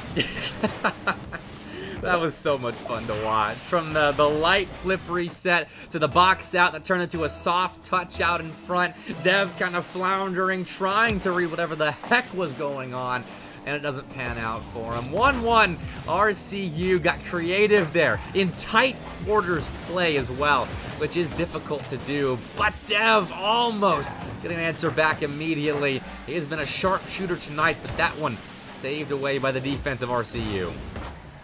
Yeah, I mean, these long strikes from Dev are absolutely menacing. He does get one shut down there by Magic. Skies gives it back to him for a shot. Jay picks up the save, but we've already seen, you know, we're halfway through this game.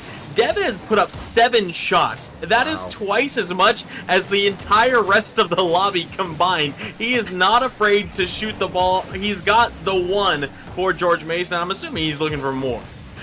Guy's looking for something, just to catch up to Dev, maybe. That's an absurd stat. And he will get a shot on, but George Mason will turn a save into a clear. Maybe more offense.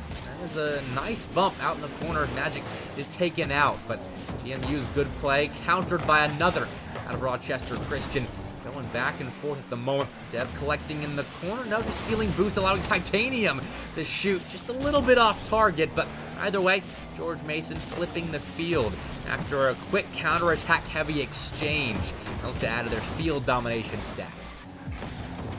Yeah, Magic trying to, again, get that offense going for the team in orange, but no boost. Skies off the sidewall, lobs it up. Jay, no boost to work with. Neither does Titanium. He's just forced to kind of lob that one out. Dev, the only player with some in the tank, will get possession here.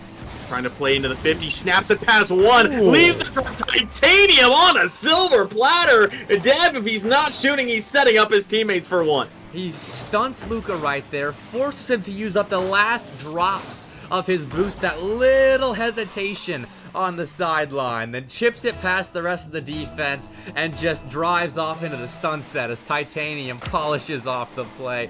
That was pretty from Dev. 60 seconds left now, and it puts George Mason out in front with, you know, the tail end of a closeout game to go. Yeah, his offensive ability is really just, I feel no other word but lethal in this one. He is looking so dangerous every time he approaches the ball, every time he approaches the net. Rochester Christian have to be ready. Might have a play here. Jay able to escape Titanium on transition, dunks skies towards the corner. Dev gonna try and play this one slow, playing into the 50, forces 2 to go. Is gonna be shut down by Magic, who also clears this one out, but with less than 30 seconds to go, George Mason more than happy to, you know, take some possession in their own side and just kill the clock a little bit. Well, they won't grab possession here. Jay dodges a bump, though, from Skies, and that is pretty big. That could have been space for Luka to generate more offense with. Instead, it's Magic on his lonesome, having to contest against 2 blue cars, but gets the ball away, forces a miss out of Titanium, but Jay has full control of this ball, and it should be a win for GMU, and they're just going to score on 0 seconds to ensure that that game ends with no shenanigans on 0 seconds. George Mason, the 8th seed, advances to the grand finals. And I mean, Dev getting one for the road, well deserved. Just 9 total shots there in game number 5, which just seems absolutely ridiculous. But George Mason, they move on to Grants, either play Radford or Siena Heights, but a 4-1 win over Rochester Christian just seems absolutely crazy. And I just realized something as well. It's insignificant when it comes to the actual substance of the series, but our 2 semifinals have 1 team from Michigan versus 1 team from Virginia, and we just eliminated one of the Michigan teams. So, 11, I see you in chat right now. You Siena Heights boys, better make sure you're on point, lest it be a full Virginia finale with Radford eyeing that second grand finals spot. But we'll see what happens. Dronis, George Mason, I don't know if them disposing of RCU in 5 games was what either of us had drawn up.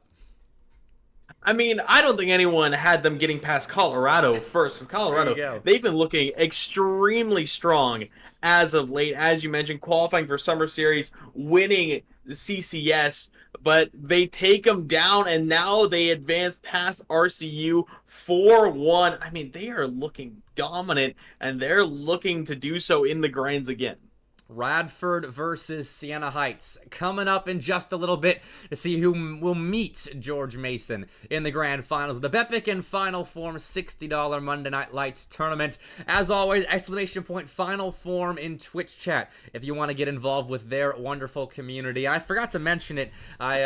I'm repping the jersey tonight as well. Beautiful stuff. You can't see it, but it's got the Atlanta skyline on at the top of it above Final Form. Pretty jersey. But break coming up in just a second. So get your snacks, get your drinks, get prepared for Radford versus Siena Heights. Coming up in a second. See you there.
Welcome back to the Bepic Final Form Entertainment Monday Night Lights tournaments, where we have 2 more series to go tonight. We are halfway through the action, and there has yet to be a higher seeded team win tonight.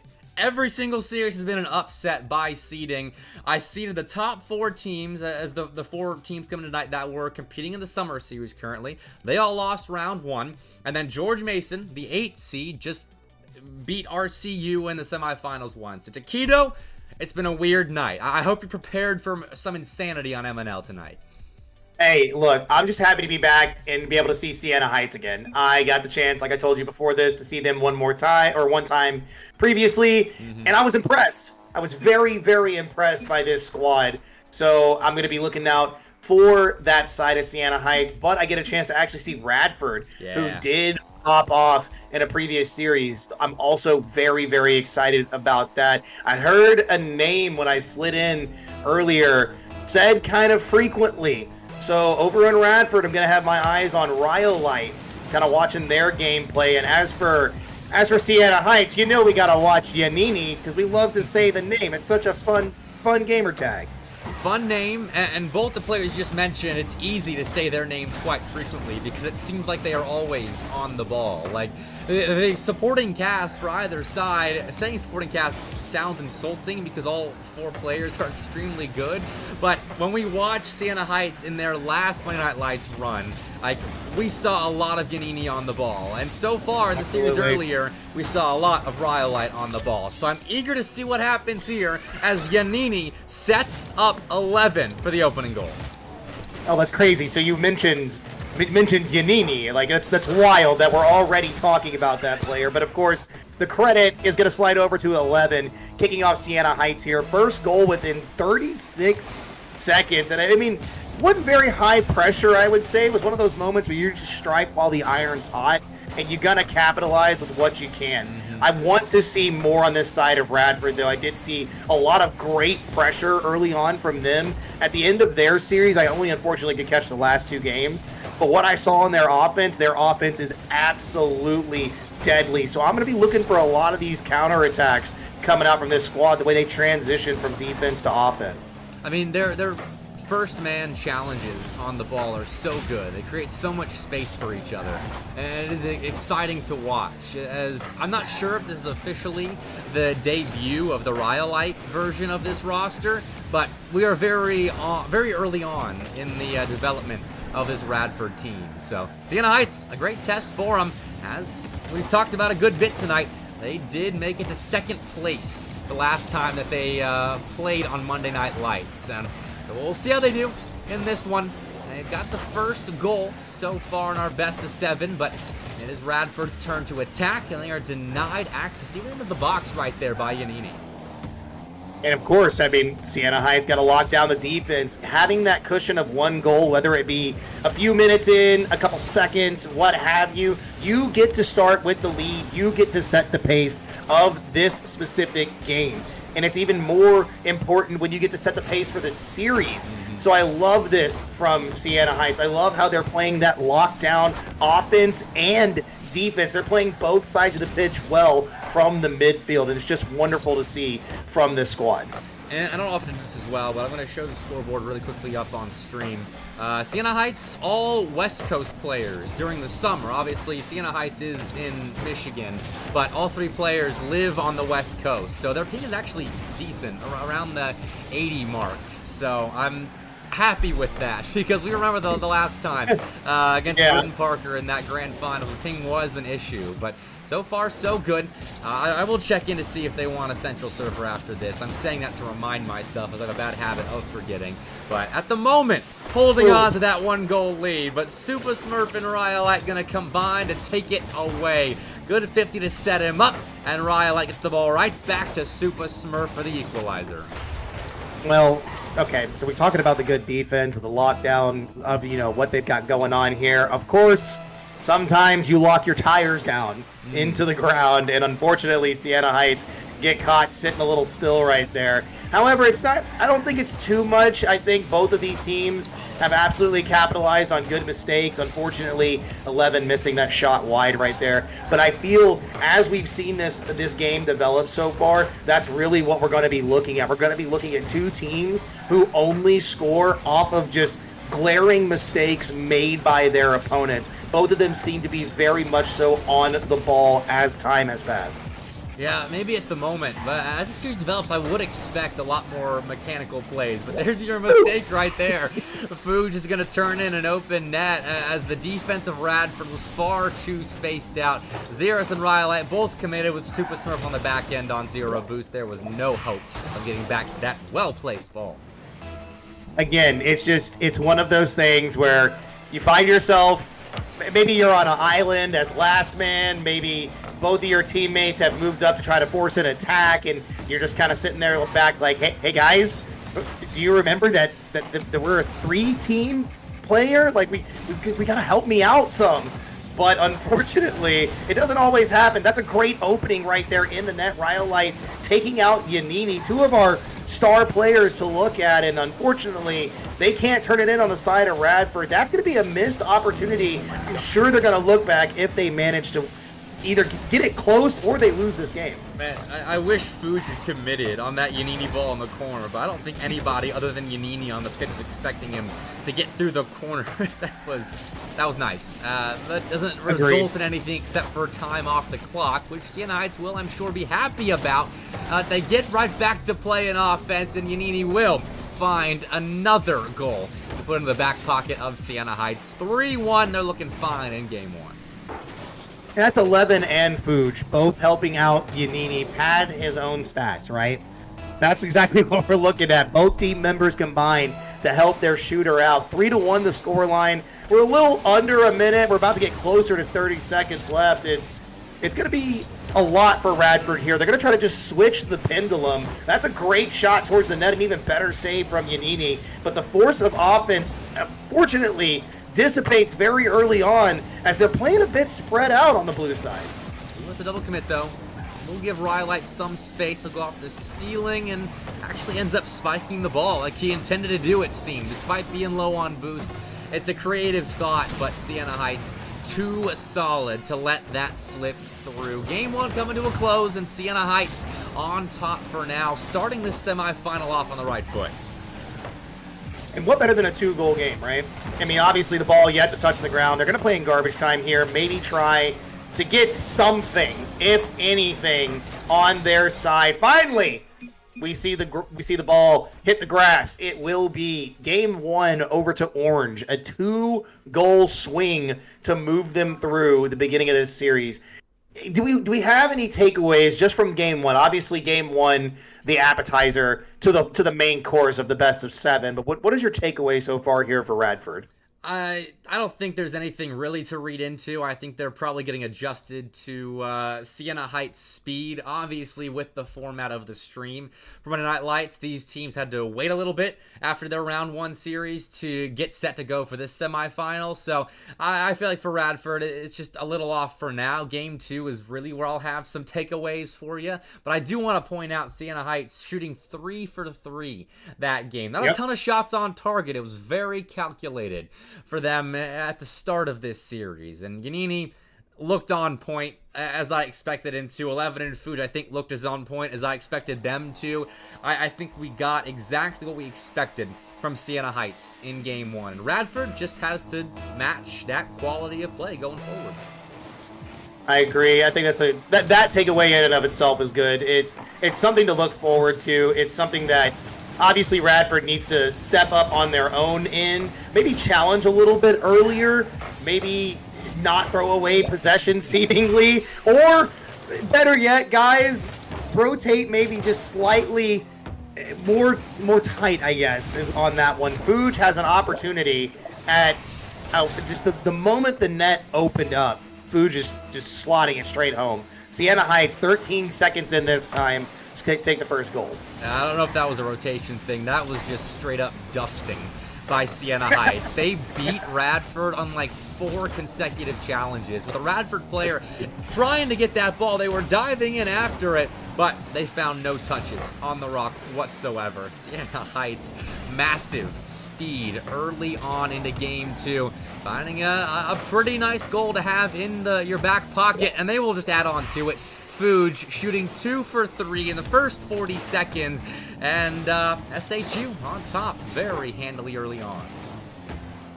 I like the fact that once they hug, like so far what we've noticed through game 1 and 2, once they hug a certain side of the pitch, you notice the boost just start to disappear. The pads, the hundreds, whatever you want to call it, they are absolutely suffocating Radford when they approach from that specific side, and I think that just goes to show the in sync the team is feeling, how in sync they're feeling right now, and I love that from the side of Siena Heights. I do know that we can expect more from Radford, but for right now, they look 100%. Yeah, I'm with you there. That though was sloppy. Okay, 75%. Maybe I spoke a little too soon. 75%. They dipped down to 75 for a second, but the average is still in the high 90s. Don't worry about that. And even with the sloppiness, Radford wasn't able to find a substantial clear. We are still fighting for possession now, as Super Smurf takes that challenge on the sidewall to set up eventually. Rhyolite off the ceiling, scary, keeping control. That is so clean. And it gets Radford in the offensive zone, but it's these follow-ups to keep possession going that we need to see more out of. And that was a decent couple of challenges. They got the ball in the box, but can they glean a goal from it? Unfortunately, no. Good demo from Yanini right there. Leaves it open a little bit, but look at Rhyolite stretching for that save. Smurf now needs to get something here out of the corner. It's a double. That could be awkward, and it is. The glaring mistake gleans a goal for Radford. They're on the board within the first 2 minutes, and there is so much time to play here in game number 2. Fuge just fell into that. He was descending.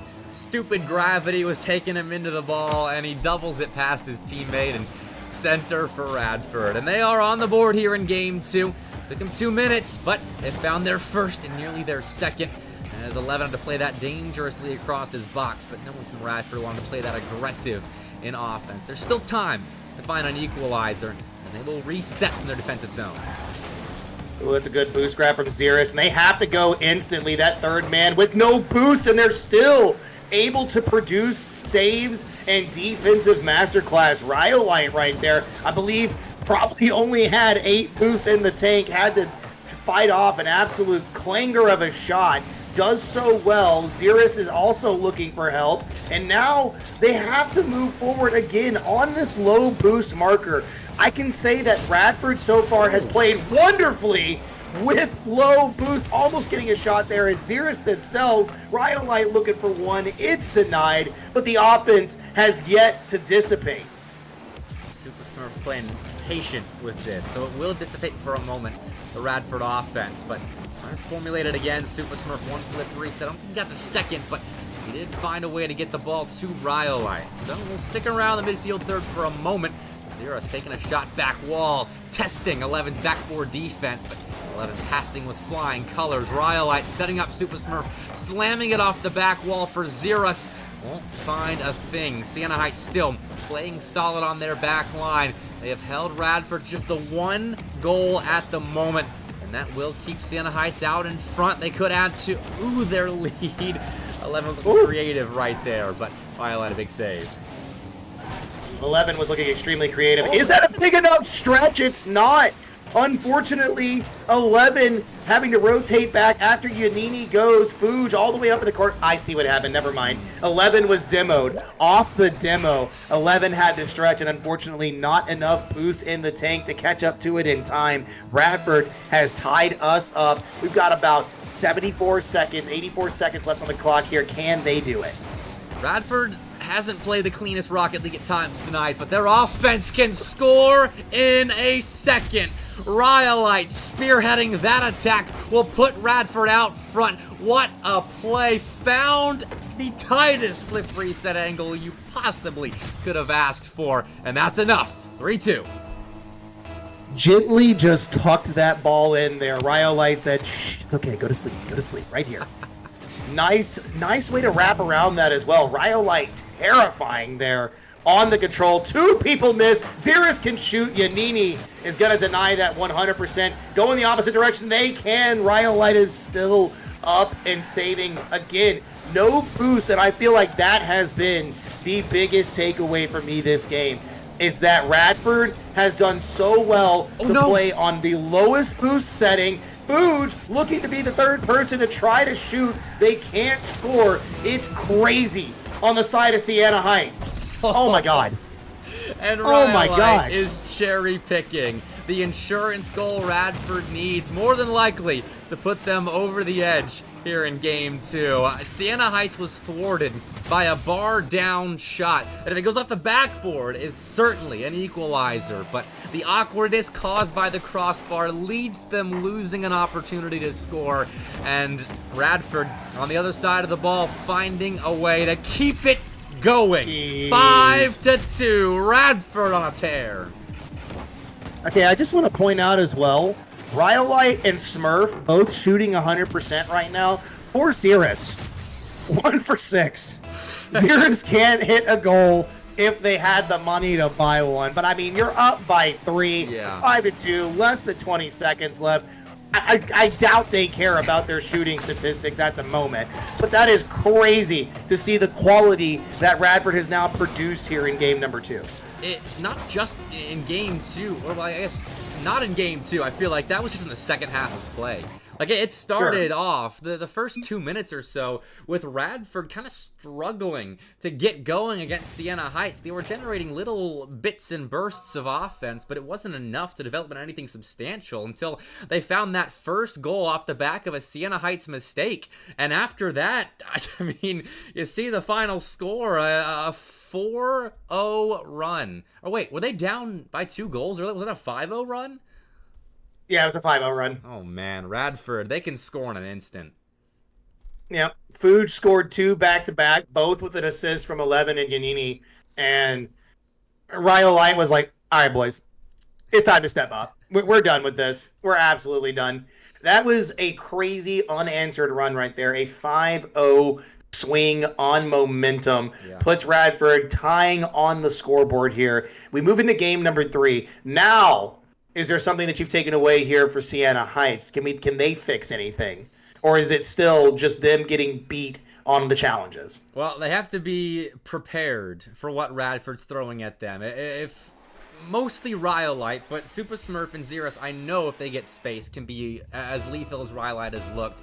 They have to be prepared for those open space challenges. They have to make sure they're getting a toe on the ball in defense, interrupting what Radford's trying to do with the rock. Right there, Yanini, great challenge, goes straight up, and the follow-up isn't phenomenal, but at the very least, Sienna Heights found a way, improvisationally, to interfere with what Radford was trying to do. It leads to a clear, and now in offense, they can play their game. I'm not worried about Sienna Heights in offense. I'm just worried about them stopping a Radford that have found some wind in their sails.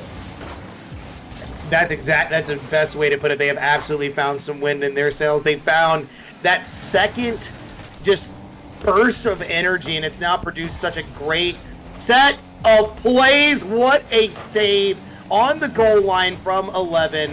Unfreaking believable.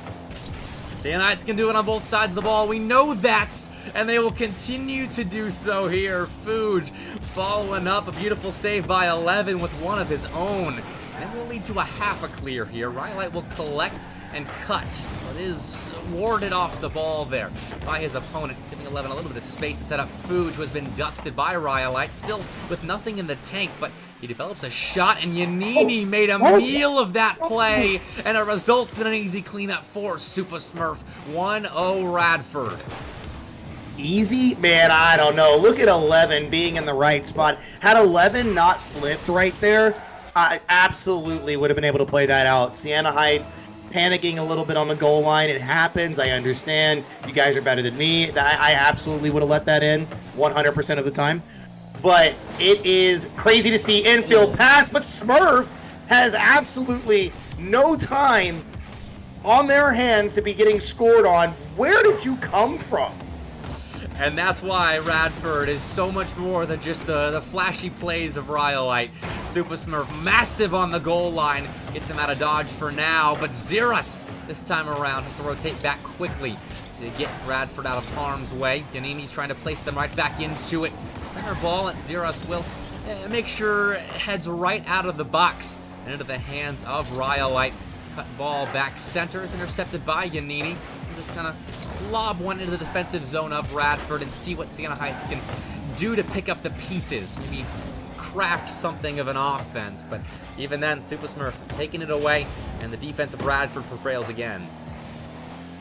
It prevails this time, though. We see Siena Heights stop it in the mid, and that's something that never mind. We have a little bit of a double commit, a team bump there, but they have done extremely well to stop the ball from approaching their half in a disadvantage type situation so far through this last minute. However, they've got to produce something on offense. I feel like once they get past that midfield mark, they kind of throw away possession, and it's not due to the fact that they aren't able to make a play out of it. I think they just don't have a choice. They've got to get rid of the ball, or else Radford is going to attack and challenge.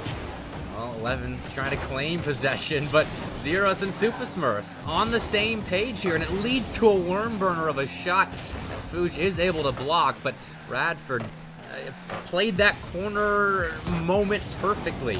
Tandem defense to find a clear, find an opportunity, and again, push back on a Siena Heights team that I'm sure would love to set up shop on that Radford side, but they can't at the moment. They're forced to play a little bit back because shots like that can develop at any instance. Nice read by Giannini.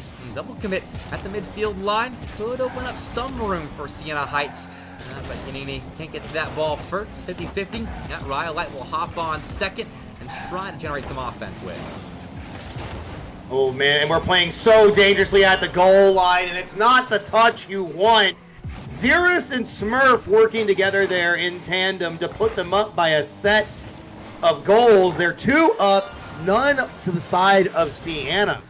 It is less than a minute 30, and I'm wondering here, will we see magic happen the same way we did for the side of Radford? It is...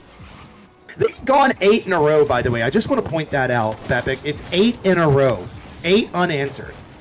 Yeah, that's not a stat line I think Siena Heights fans are going to want you to repeat again. That is a serious run out of Radford. They have not looked back since about the 3-minute mark of game 2. And, I mean, Siena Heights, all of a sudden, I am worried about their defense. And not for that open net of the kickoff goal, but because they're just being out-dueled creatively by Radford. The plays that Radford is making right now on both sides of the ball are better than the ones that Siena Heights are making. Straight up. And the series didn't start off like that. It was Radford I was concerned about when we started things off in the second semifinal. But they have absolutely warmed back up. And they look, well, more than warmed up. They look on fire. I was going to say, I don't think you can get closer to magma without talking about Radford through this series, man. They are burning through Siena Heights at this moment, and maybe we see this next game Siena Heights they hit the drawing board. Maybe they steal some plays from Radford's playbook. I'm not sure, but I think it's going to have to start with them taking out some of their opposing players. Giannini trying to fight Rhyolite, the good 50 right there in favor of the Radford player. We have another opportunity here for 11, but it's going to lose to the defense of the blue wall on the pitch. These guys will not let anything by. 9 in a row, Bepic. The stats continue to go up. The funny thing is, though, about that, despite a 9-0 run, Radford after this game is only going to be up by 1 game in the series, which it doesn't feel like that at the moment, but that is the quirky little thing about a best-of-7 in Rocket League, or heck, even any series in Rocket League. Like, momentum can shift so quickly. Radford can go on a now 10-goal run, which we'll enjoy this replay here, and yet they're only up by a goal, and that, a game rather. And that is not a safe position against a team like Siena Heights. I trust in Siena Heights here. I don't think they have to steal plays from Radford. I think they got plays in their own playbook they're going to use to get back in this one. So I am very curious to see what Siena Heights does in Game 4, because that's a big turning point in this series, if they lose it or if they win it. I got to agree there as well. I think another thing too that we can point out is I believe collectively before Fuge left to hit the garage, they teamed together to shoot 7 times on Radford's net. Radford doubled their shot count and produced 5 goals out of it. Stepping up the quality of the shot, I think, will help a lot here for Siena Heights. Again, I want to call to the possession. I think if they can keep possession in the blue half instead of having to throw it away, or they feel like they're forced to make an option happen against Radford, I feel like they produce more than quality shots. But right now, their opponents in blue they're just standing so tall. It's just better challenges. They're playing better around each other right now, especially in defense, which is why you keep mentioning they can't hold on to possession, because they can't. Radford is just too creative on the backside of the ball at the moment. But again, that all can change here. Siena Heights off kickoff will be scoring. That's Rocket League for you. Yeah. You can score 10 times in a row, Bepic, but you can't score 11. But they'll score and end the drought. You can't beat me at my own game, says Siena Heights, all right? 3 seconds in, my God. This has got to be a record for them. They have scored so quick. When they score first, they score so quickly from the beginning of the game. And then it kind of feels like they lose steam throughout. And I hope this time around they don't lose that fervor. I mean, they will take first blood after dropping 10 goals in a row. Siena Heights got to be feeling a little bit better here. Yanini off the ceiling. Yanini finds the back of the Radford net. Brilliant as ever. He said, Radford, you got your time in the spotlight. Now's mine. That's a beautiful placement, too. I mean, it's not right underneath the crossbar, but it's close enough to force your opponent to have to jump so quickly and guess where that's going to go. And even then, all Yanini would have had to have done was just hold on to that jump for a little bit longer. So again, like you said, expert play there from Yanini to continue Siena Heights' time in the limelight, but this is going to be crucial. The double almost finds its way. Rhyolite will take their own chance. They're going to try to double. They miss. One more from Smurf. That's going to be a whiff. Xeris shoots, and Xeris finally scores. How many names can I say in a row before Radford finally puts one in? What I want to know is how many of those missed shots or just missed touches were intentional. Because a lot of them did look intentional, but I'm never certain when it comes to this level of Rocket League. Either way, though, Radford used all of those misses and missed shots and whatever all of that was to find one back and cut that Siena Heights lead in half. So, minute in, Game 4 already delivering on the entertainment front. Of course it is. I mean, we've got 2 banger teams playing one another. It's got to deliver on the entertainment. Smurf throws one up, sees Rhyolite. Rhyolite, I think, running out of boost there is what stopped that team play from coming to fruition.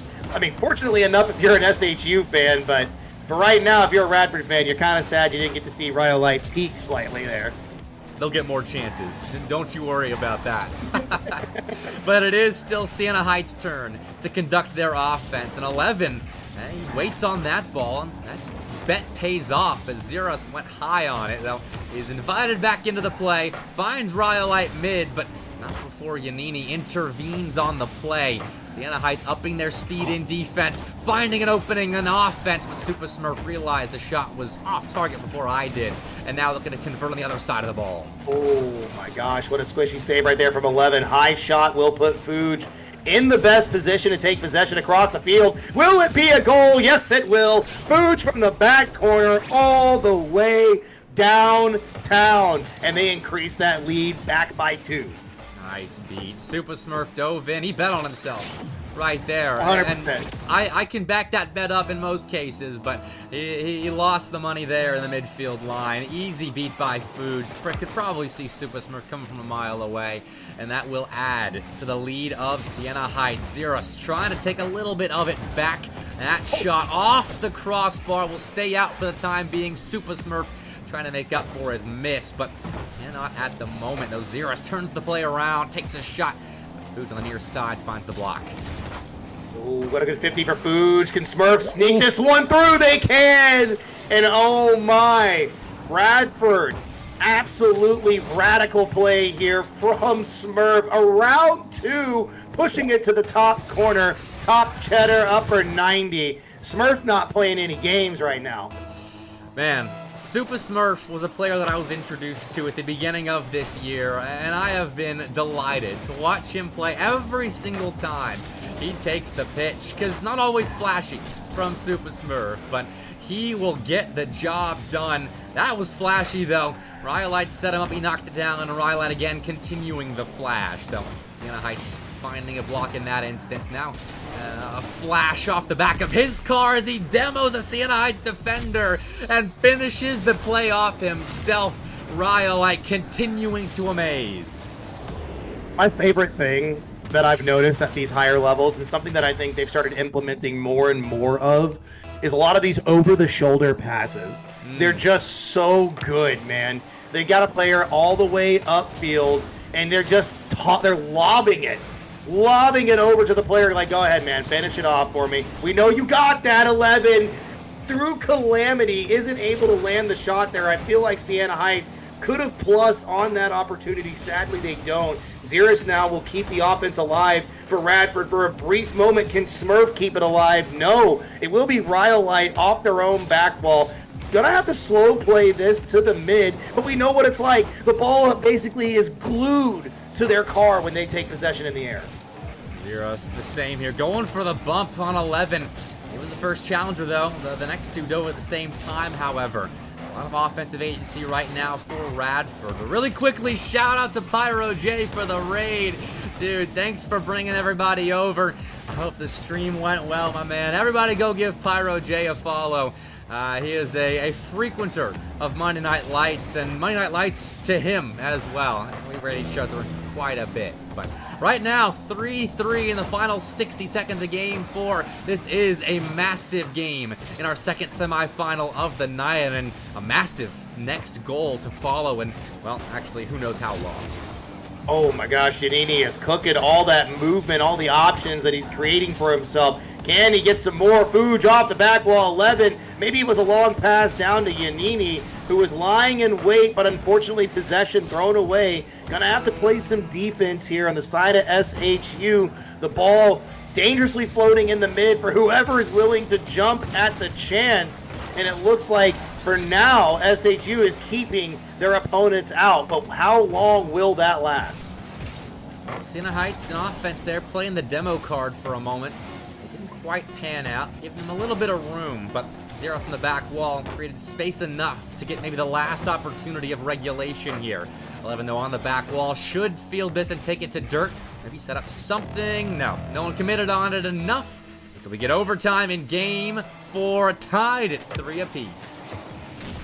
And this is amazing. I love to see this. It's going to be the tying game for Sienna. It would be the match point game here for Radford if they're able to sneak the win out. But you know me, I got a hope for Sienna here. I hope they can tie it up and give us at least a 6-game series, or a look at it, if you will. But right now, your opponents are Radford, guys. You know what they can do when the pressure is high. They will absolutely dunk one on your head. I wouldn't mind a guaranteed Game 6. We are far too ahead of schedule tonight for my liking. Gotta get closer to being behind here. That's a miss, though. Xeris hearing my call, but Super Smurf denying the first opportunity, and Rhyolite the second. 11 stepping up next in offense, but Rhyolite, wonderful challenge, forces Fuge into a tough spot.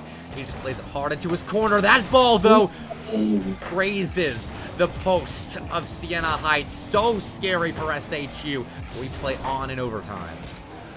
Oh my gosh, and no one's going after the ball. Yanini, no boost to attack. 11 has to play this off the back wall, but it's still dangerous for the side of Radford, guys. You got to get the ball away. Oh my lord, that angle that we had there at our vantage point did not look good. But Sienna Heights, they thwart any attack coming their direction. They're in the blue, Demo in the mid.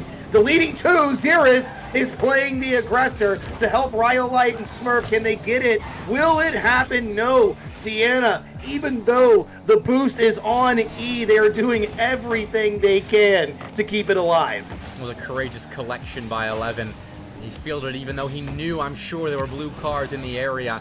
And that bet ends up paying off. 11, slamming that ball off the back wall. We'll find Super Smurf waiting there. Super Smurf now taking a shot as Xeris cleared some space. Rhyolite, no boost to go for the double. Instead, waits on it. And that shot was pristine. He takes the simple half volley and slams the Siena Heights defense into smithereens. 4-3. Radford taking it overtime. And we find ourselves on match point, my friend. Yep. That was the best game of the series so far. 100%. Look at the stats, too. I mean, 19 shots for Radford for the 10 shots of Siena Heights, and that couldn't have felt closer this entire series. That's an absurd shot line. Super Smurf and Xeris were ripping shots on target. Though Rhyolite did shoot the most efficiently, 2 for 5, and Siena Heights racking up the save numbers, but ultimately it is not enough. This really is a shootout of a series, though. Radford just narrowly got the edge there, but Siena Heights was right there with them. Their offense operating on a very similar level. Man, if this series does end up finishing 4-1, if Radford does close it out in Game 5, I am going to feel hard done by, because this has the feeling of a Game 6, Game 7 type of series. 100%. We got to see magic happen for Siena Heights here in this Game 5. Yep. Backs to the wall, nose to the grindstone. You guys have to figure it out. This is the series where you put it together. The culmination of all 4 of the past games comes to fruition here. We've got to see Siena Heights prove that offense that we were seeing through most of Game 4 can produce results. It has to, but Super Smurf looking for Rhyolite. I was thinking Radford was going to get the first say at producing some results, but we'll have a say in that play. A demo in the midfield takes away a passing option that could have led to a threatening opportunity on the Radford net. Instead, Siena Heights try again. Foods the passing option this time around. He will set up 11 with a backboard ball, and 11 places it perfectly bottom left. There's something that I am interested to see through this wonderful... can you hear me? Because my game is crashing, I believe. I don't know if I'm crashing. I can hear you. Okay, well, I'm crashing, so you guys keep playing, and I'll just say what I wanted to say. It's akin to volleyball. There's a moment where defenders will go up against somebody trying to slam the ball. They'll throw a purposeful fake to be blocked to retain the possession, and that's kind of what I feel a lot of these players do. When you were talking about those, which one of those shots were purposeful and which one of them weren't? They play it off the back wall with such just thought process in it, and that's what I like to see. Oh yeah, I do love it when players are thinking. It's not always flashy. I love the chess moves as well. But Yanini, a player full of flash, denied exit of the defensive end by Xeris, who missing or perhaps stunting Rhyolite as he moved in but had to wait on what was transpiring on the Siena Heights backboard. So it's his turn on the ball after a minute in wait. Moved into the defensive end, tried to carry the ball out, and Siena Heights finding possession off the back of a back and forth bout. Taquito, are you able to get back in? I'm absolutely back in. I can see what's happening here. Rhyolite, beautiful possession denied by Fuge in the mid. Xeris goes up, who just gets dusted by Yanini. I didn't even see Yanini underneath that play, so that was impressive. Fuge out of the corner here is going to have to slow play or at least get something. And there I go again. You know what? I'm trying, man. I'm struggling. Maybe my internet is not doing the best. Who knows? But right now, it is just great gameplay for what I can see as we do see a transition from defense to offense try to come to life. 11 is going to just put a pot shot back up Radford with that little pot shot on net. And Radford collecting, can't escape. Playing a bit more defense in this game as it feels like Siena Heights is transferring their strategy to more of a reserved one. They found their lead, and so they're now backing off, conserving boost, making sure they're getting the best touch that they can on the ball. But it's a bit of a giveaway as Yanini plays it lightly, and Rhyolite, if you give him a little bit of space, can make you pay. 11 though on the near side, doing well defensively. Super Smurf though, through the corner. He'll dump the play off to Rhyolite, cuts back mid, but Fu just slight touch on that ball to do enough to postpone the Radford offense. 11 gets possession here, looking for a flick. Like he just decides to try to fake it. I wonder why. I wonder why they didn't just flick one onto the backboard. I feel like they had a lot of time to make a much better decision. However, the offense is yet to die for Siena Heights here. Out of the corner, it's going to be a water ball touch. And we find something else. Oh, it's a good challenge in the mid. Will it stay on the side of SHU? I don't know, man, but right now the defense for Radford does get a clear almost all the way home, but Yanini puts it to the side. To the side, Smurf will be. He's got 12 boost in hand, just circling, waiting to see what happens with Rhyolite's challenge, which is ineffective, and so Super Smurf is required on the goal line to make sure the Siena Heights lead stays at just 1, which it will for now. Radford can have some kind of say about it. In the corner, Super Smurf a drop down for anybody. Rhyolite fakes it, turns around, and that zesty play is going to be thrown right back in his face as Siena Heights, they will find a clear away. That was wild. I'm surprised that Radford did not plus on that opportunity. Just insane gameplay. 2 shots off the backboard here. Radford still can't find the back of the net. This 1-goal lead has been the most menacing thing that we have seen this series in Game 5, and it's insane that Radford has not found their first opportunity yet. That is very insane. 5 shots, nothing to show for it just yet, and a team that has put up in all 3 of their wins so far double-digit shooting affairs to be held to just 5 shots. Siena Heights, they found that 1 goal and just went kind of turtle mode. They have played plenty of offense. Doesn't feel like complete turtle mode, but in defense, they always have resources to defend against what Radford is trying to throw their way, and it has nearly worked into a Game 5 win to get us to Game 6. There you go. No kind of 0-second shenanigans. Siena Heights, not dead yet. Hey, that's what I'm happy to see, all right?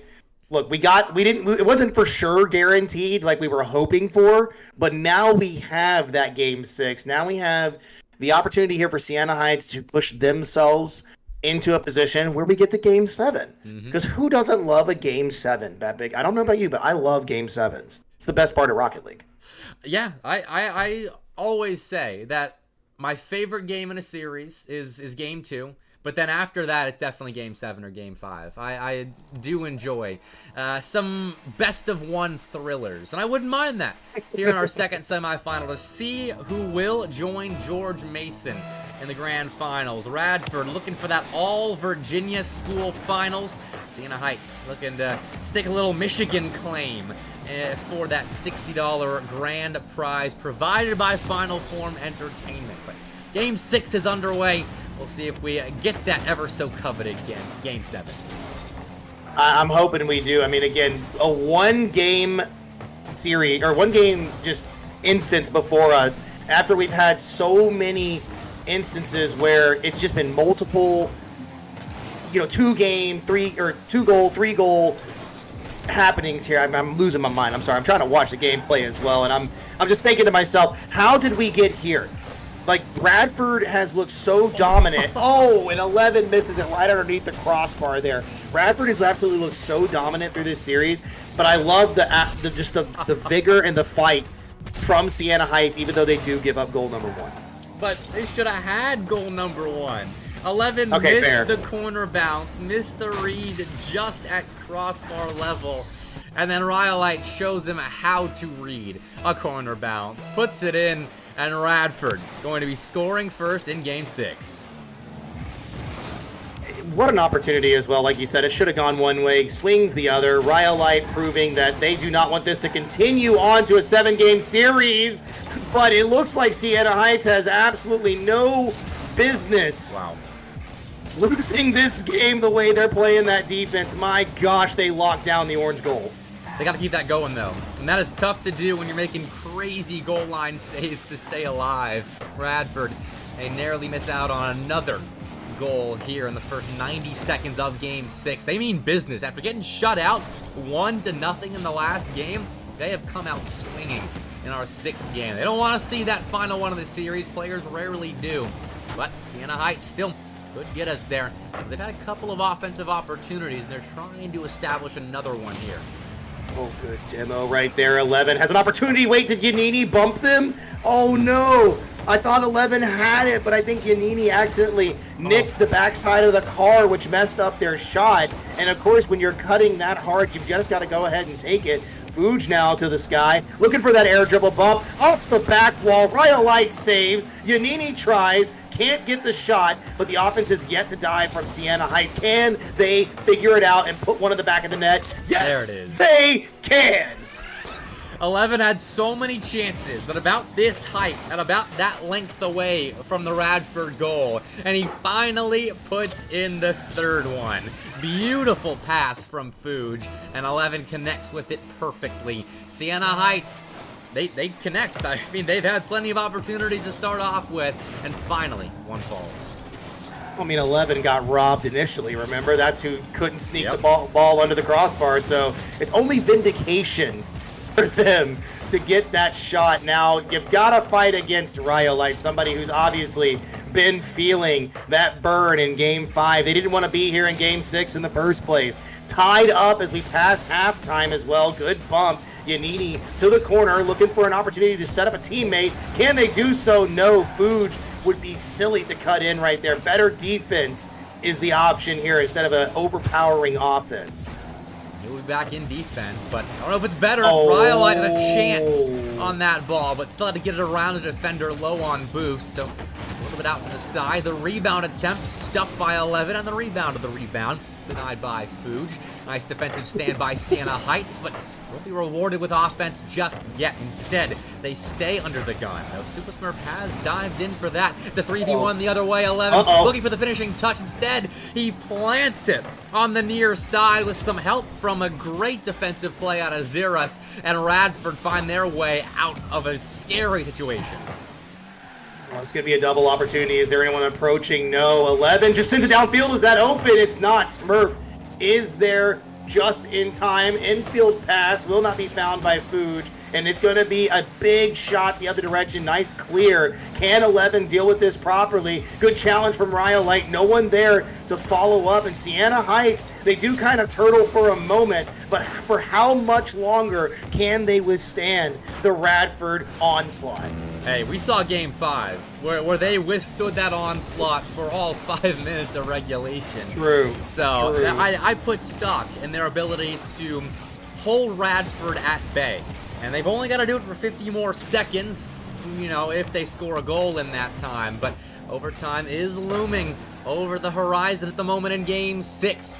Siena Heights playing from their back line at the moment. That is a scary prospect with Rhyolite on the ball. Through the corner, though, he is denied by Yanini. Super Smurf the same. Xeris, though, 3rd tries to charm for Radford. Keep possession in their name. Gives them another opportunity to score, though it is a bit of a weak one.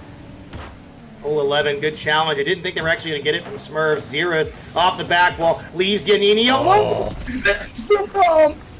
And I think that could be the dagger. Oh my gosh. Heads up play.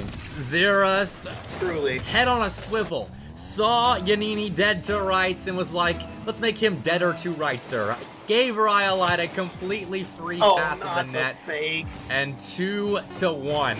Radford could close this series out in Game 6, but Siena Heights, an opportunity perhaps, as Fuge is on the ball, pops it through one, slams it over another. Yanini redirection, no, left it for 11, and the shot sends the ball into dirt.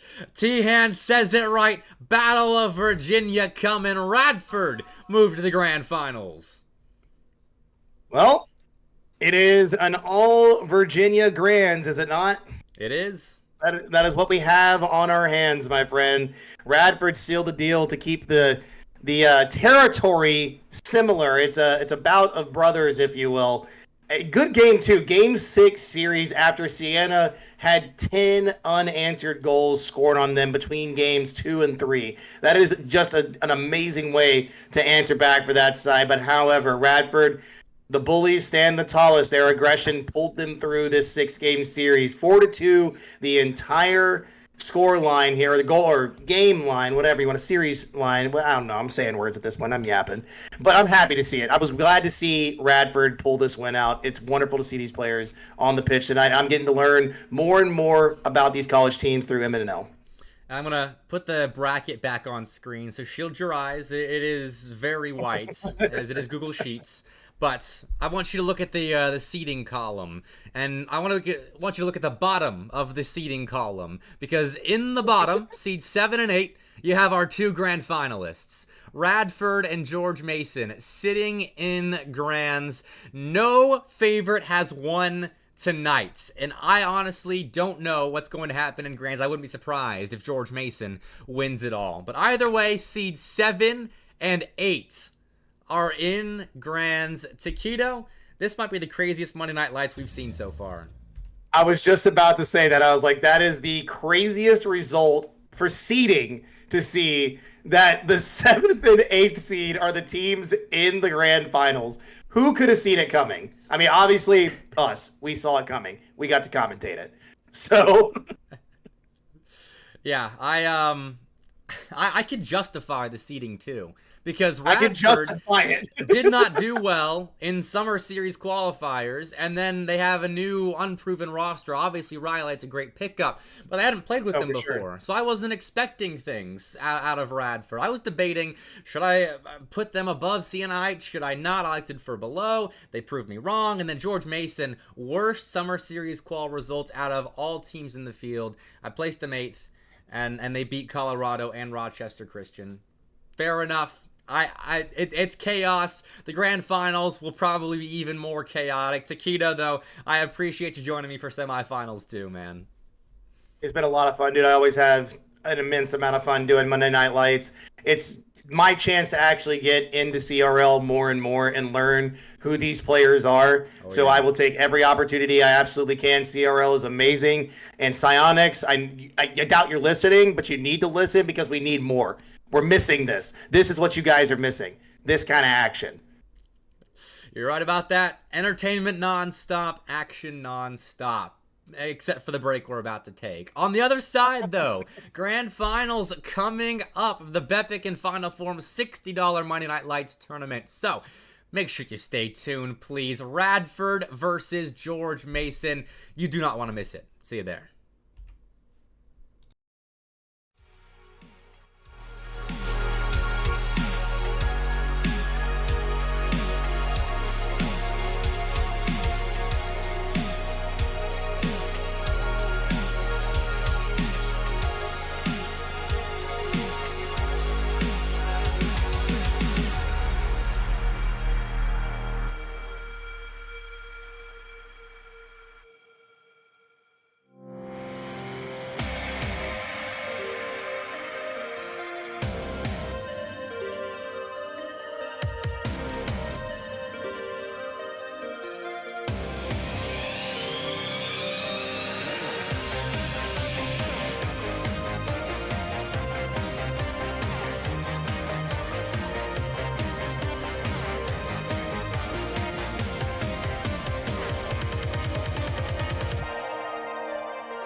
Welcome back to Monday Night Lights, presented by Final Form Entertainment. We got one more series on the docket for tonight. Seed 7 versus Seed 8. I don't think anyone was expecting this, but Radford and George Mason are in the grand finals. TJ, I know you like these teams. You excited about this? You always got to bring me into the absolute worst possible brackets, man. The absolute most chaos. It's what we do at this point, but obviously very happy to be here. Collegiate Rocket League has continued to impress for the last few weeks. We got Summer Series back. Yep. MNL is doing great. Yep. And what better than the 7th and the 8th seed with some incredible runs through bracket, and I cannot wait to get this grand final started. Look, if you are tuning in for tonight, watching Collegiate Rocket League for the first time, then welcome to what it is like essentially all of the time. So, I hope you stick with us. More Monday Night Lights, of course, throughout the summer, and then Summer Series as well on the channel. I got several broadcasts lined up for this week. TJ, I know you're doing some Summer Series work as well. Collegiate Rocket League is on the up and up right now. Yep, and of course, you had to bring in the big guns for this one. And speaking of the big guns, how about the new recruit getting this one? Rhyolite, off the back of just 17 seconds of play, is scoring the opening goal. It's a simple shot for his caliber, but effective nonetheless. Super Smurf with the assist, and Radford off to the races early. Super Smurf with the assist, both in and out of the game. Completely just getting this team together in a matter of months. I mean, it's incredible what that team has done. But you cannot count out Jay with this GMU roster as well. And shout out to manager Tihan doing work over there. Both these teams with chips on their shoulder for this one. Rhyolite is the most recent transfer, and a player everybody's got their eyes on to see how it performs. But, you know, like you said, Jay as well. And I think the supporting casts of both teams really what you look to in most instances. But Rhyolite is stealing all of the eyes at the moment. What a steal in the corner, and the Doomsy dish to polish it off. 2-0 Radford. If you're not familiar with Ryo, you better get used to hearing his name. He is a quick player, and more than that, a very mechanical player, and he will continue to impress for this best of 7. But what a start, and what a fake for Xerus there as well, but Smurf can't tap it in. Smurf still doing work here, centering the ball for Xerus, who takes a shot that Jay will be credited for the save. 2 went, though, in defense. 1 will be necessary here as Xerus goes to the back wall, and Rhyolite collecting off the back of the defensive touch. George Mason, they are hemmed in right now as Radford have come out swinging, and you know, expect that. George Mason, they are the team that had to wait a little bit coming into this grand final, so maybe they're just taking a second to get adjusted to the grand final speed. George Mason, though, very used to the collegiate pressure, but as I say that, a hat trick for Rhyolite. Yeah, as we just try to transition to talking about George Mason, Rhyolite takes all of the attention and puts it back on himself and on Radford. A hat trick in 92 seconds for Rhyolite. This grand finals is off to a hot start for him. Love to see it for him. I mean, this is your ideal game 1, your dream game 1, and I'm sure both Xerus and Smurf are just loving this. I mean, Yeah. You haven't really had to do too much. Both of them under 200 points, and that's not saying they're bad at the game. They just simply haven't had to touch the ball. But we finally see George Mason with a chance here, but who better to make this save than Rhyolite? But wait a minute, counterattack is on here, but Titanium, the veteran of this George Mason roster, he's not going to worry about this. Xerus has that ball taken away by Titanium. Looking to see what George Mason does, just establish themselves in the offensive end. And all right, he's going to take Rhyolite to the gym. Jay is. That's how they establish themselves. Dev set him up with a nice carry and flip reset, and Jay finished the play off with a flex on the goal line. 3-1, GMU on the board. Rookie on rookie crime in game 1 here. It's going to be a very long series if that continues, as Titanium will try to extend the chances of them keeping this one close. But halfway through this game, it's been a great start and a continued pressure that it seems like was never going to end, as Ryo will get a 4th. That's just a mistake defensively. Smurf runs ahead, Dev oversteps right there, and then bumps Jay, who cut near side. George Mason looks scrambled in defense at the moment. And in most cases, I can forgive that because of the speed and how precise Radford is playing right now. But that's just a straight up defensive mistake. Oh, still half the game left to go. Ryo looking for a fifth off the ceiling here, and he'll fake it down. Then Smurf, holy, with plenty of time here, he's going to air dribble this one to the corner. Trying to get the Radford side just a little bit more room, but with 3 goals, they got a lot more than just one. Still, more possession for Radford.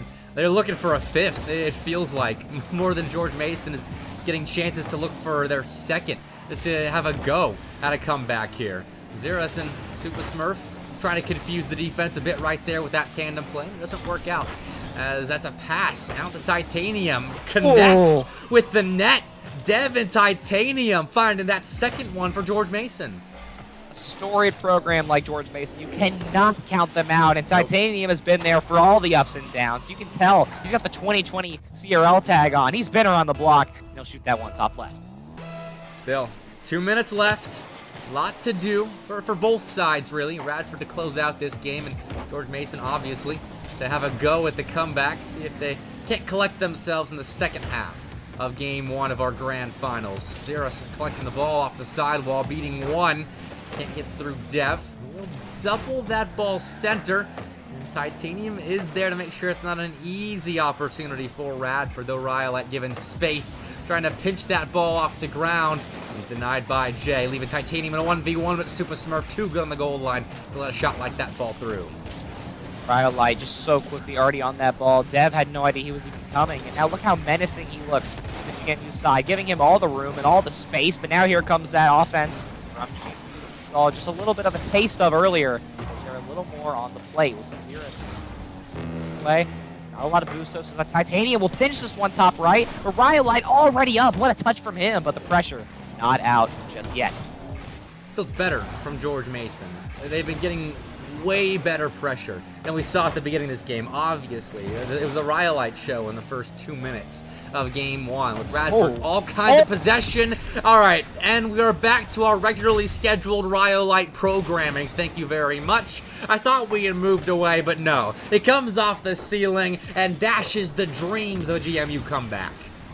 If this is the treat that we get this series, I'm here for it. I got to record on the DVR for the family at home. I'm completely here for the takeover game for Rhyolite. But now with 30 seconds left, that's just the nail in the coffin here. Off an incredible MVP performance for him. But maybe GMU, can they find something here with Titanium's dribble play over two, top left? It's going to be a very awkward read, but Jay will find it. 5-3. Game's not over just yet. Hey, that was pretty. Nice little cut and beat by Titanium there.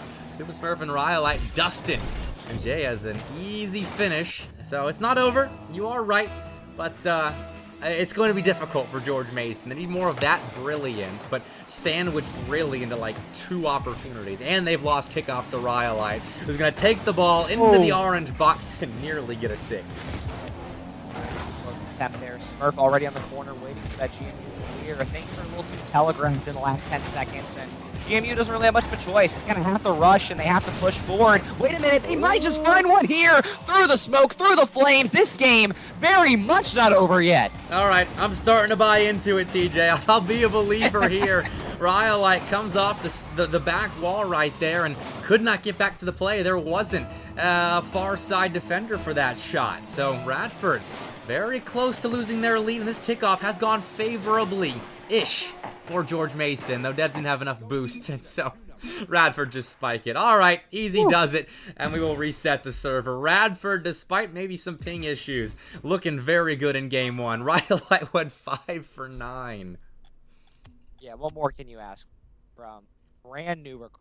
Comes into the team, just goes on a tear, and that's what he's been doing all day. But I will mention this just for the sake of all the Juju believers out there, is obviously every single season not had the highest ranked win, correct? Yep. So that means that technically George Mason, they're not in too bad of a spot in this best of 7. I mean, they are the 8th seed, Radford the 7th, so both of them had to fight their fair share of whatever in the world is going on tonight, but who knows here? George Mason finally started to find their edge a little bit towards the Radford. Consistent as always, and too good of a start. And George Mason hasn't been bad in the back half of series tonight. Obviously, Game 5 win over Colorado shows incredible ice. Then against RCU, they got shut down in Game 2 of that series after taking the first game. And then after that, didn't look back. It was a 3-0 loss that they turned into a 4-2 or a 4-3 win, 4-3 win, 3-1 win to close out that series, putting up 11 goals against the Rochester Christian team that is fairly solid. So George Mason in the back half of the series looking pretty good, but we're not quite there yet. They still need a response here in the early half. Otherwise, it might be too far gone, especially if that guy right there is still having his way on Champions Field. Count him up, Bepic. Is that the 5th or the 6th? That is the 6th. 6 goals in 2 games, 7 seconds in. I mean, you mentioned last game, getting back to the scheduled programming, GMU trying to turn off anything related to the TV here, but we'll see what they can do. The pressure continues to be on their half. Well, Rhyolite is a lot of that pressure. Oh, so smart. All right, That's break so it down smart. for me, TJ. Break it down. All right, so obviously, I don't really need to do much here than tell you that Rhyolite's the GOAT, but he was going to fake for Smurf here, and somehow, some way, Smurf will actually pull shot him into a quicker shot. So, very good idea, and somehow better execution. 2-0 Radford. I don't even know at this point. Radford actually went on a 10-goal streak in the last series against Siena Heights. In between the end of Game 2 and the entirety of Game 3, they scored 10 straight goals. And they will continue to be on a tear here. Rhyolite is scoring again. Who knew? Number 8 Yeah. for Rhyolite. And he's already perfect. It's been 30 seconds. He's got 3 shots, 3 goals. There's 3 threes on the dang scoreboard. I think Rhyolite might be playing with some sort of magic here, but now we finally see a good attempt for GMU, but a great defensive touch on the Radford side. Man. Rhyolite was a late transfer. Radford have to be so happy because they've got Rhyolite combining with Smurf and Zeros, who are still pretty good. And all of that work that Zeros and Smurf just did on the goal line, hard work, mind you, all that just results in another Rhyolite goal. And like you mentioned, Rhyolite, this late transfer, it almost blends perfectly into this Radford playstyle. They are grimy, they are up in your grill, and they are playing like everything is on the line. I mean, obviously, we could talk about the history of these 3 players another time, but all of them finding a real home here, and they are meshing beautifully here in Game 2. Rhyolite, more time on the ball, and I came into tonight telling myself that when Rhyolite is playing, I'm going to try not to just focus solely on him.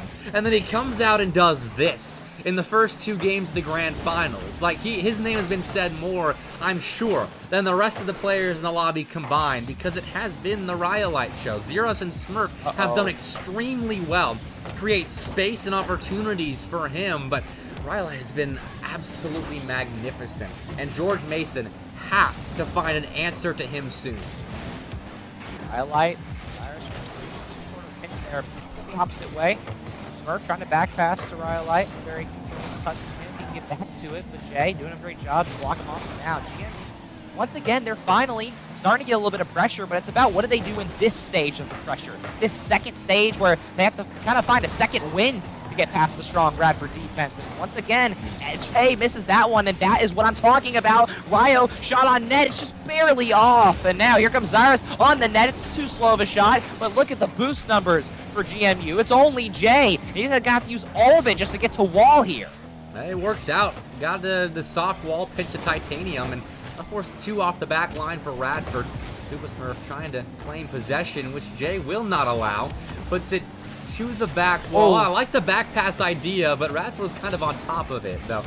Their idea doesn't pan out. It's a bit of backwards chess with whatever both teams are trying to do right now, working out for the other side, and it's a back and forth. Finally, George Mason a little bit of room to work with heading into the second half of Game 2, and if they can get their offense going, we see a repeat of what transpired at the end of Game 1.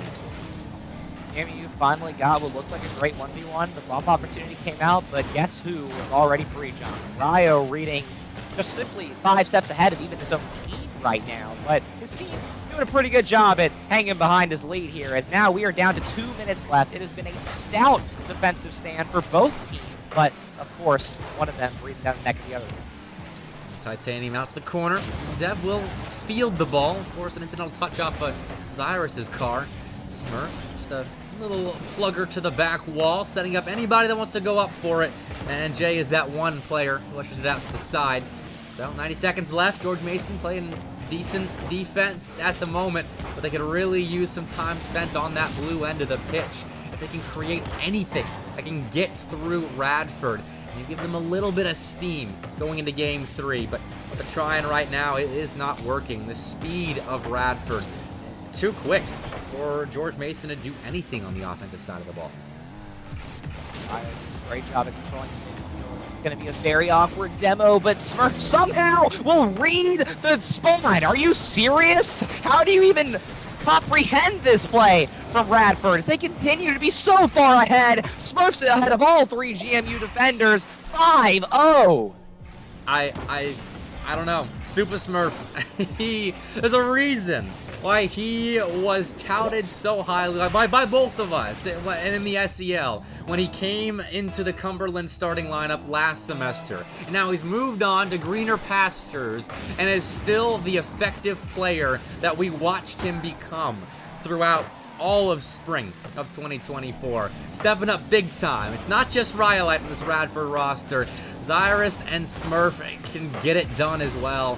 With 30 seconds left, Radford has more than got it done in game 2. They should have an easy cap to a wonderful start to their grand finals run. Smurf just narrowly avoiding a bump that would have at least given GMU a little bit of hope. Jay's going to miss. Dev up next, but got doubled a little too egregious. Not going to find too much, as that will force a double commit out of Radford. Probably the first time we've seen something in the armor there, but unfortunately not enough. This ball will just float away to the wall, and Dev going to try and once again look for that one last shot. Titanium backboard, but that will finally hit the ground. And Bepic, what is happening?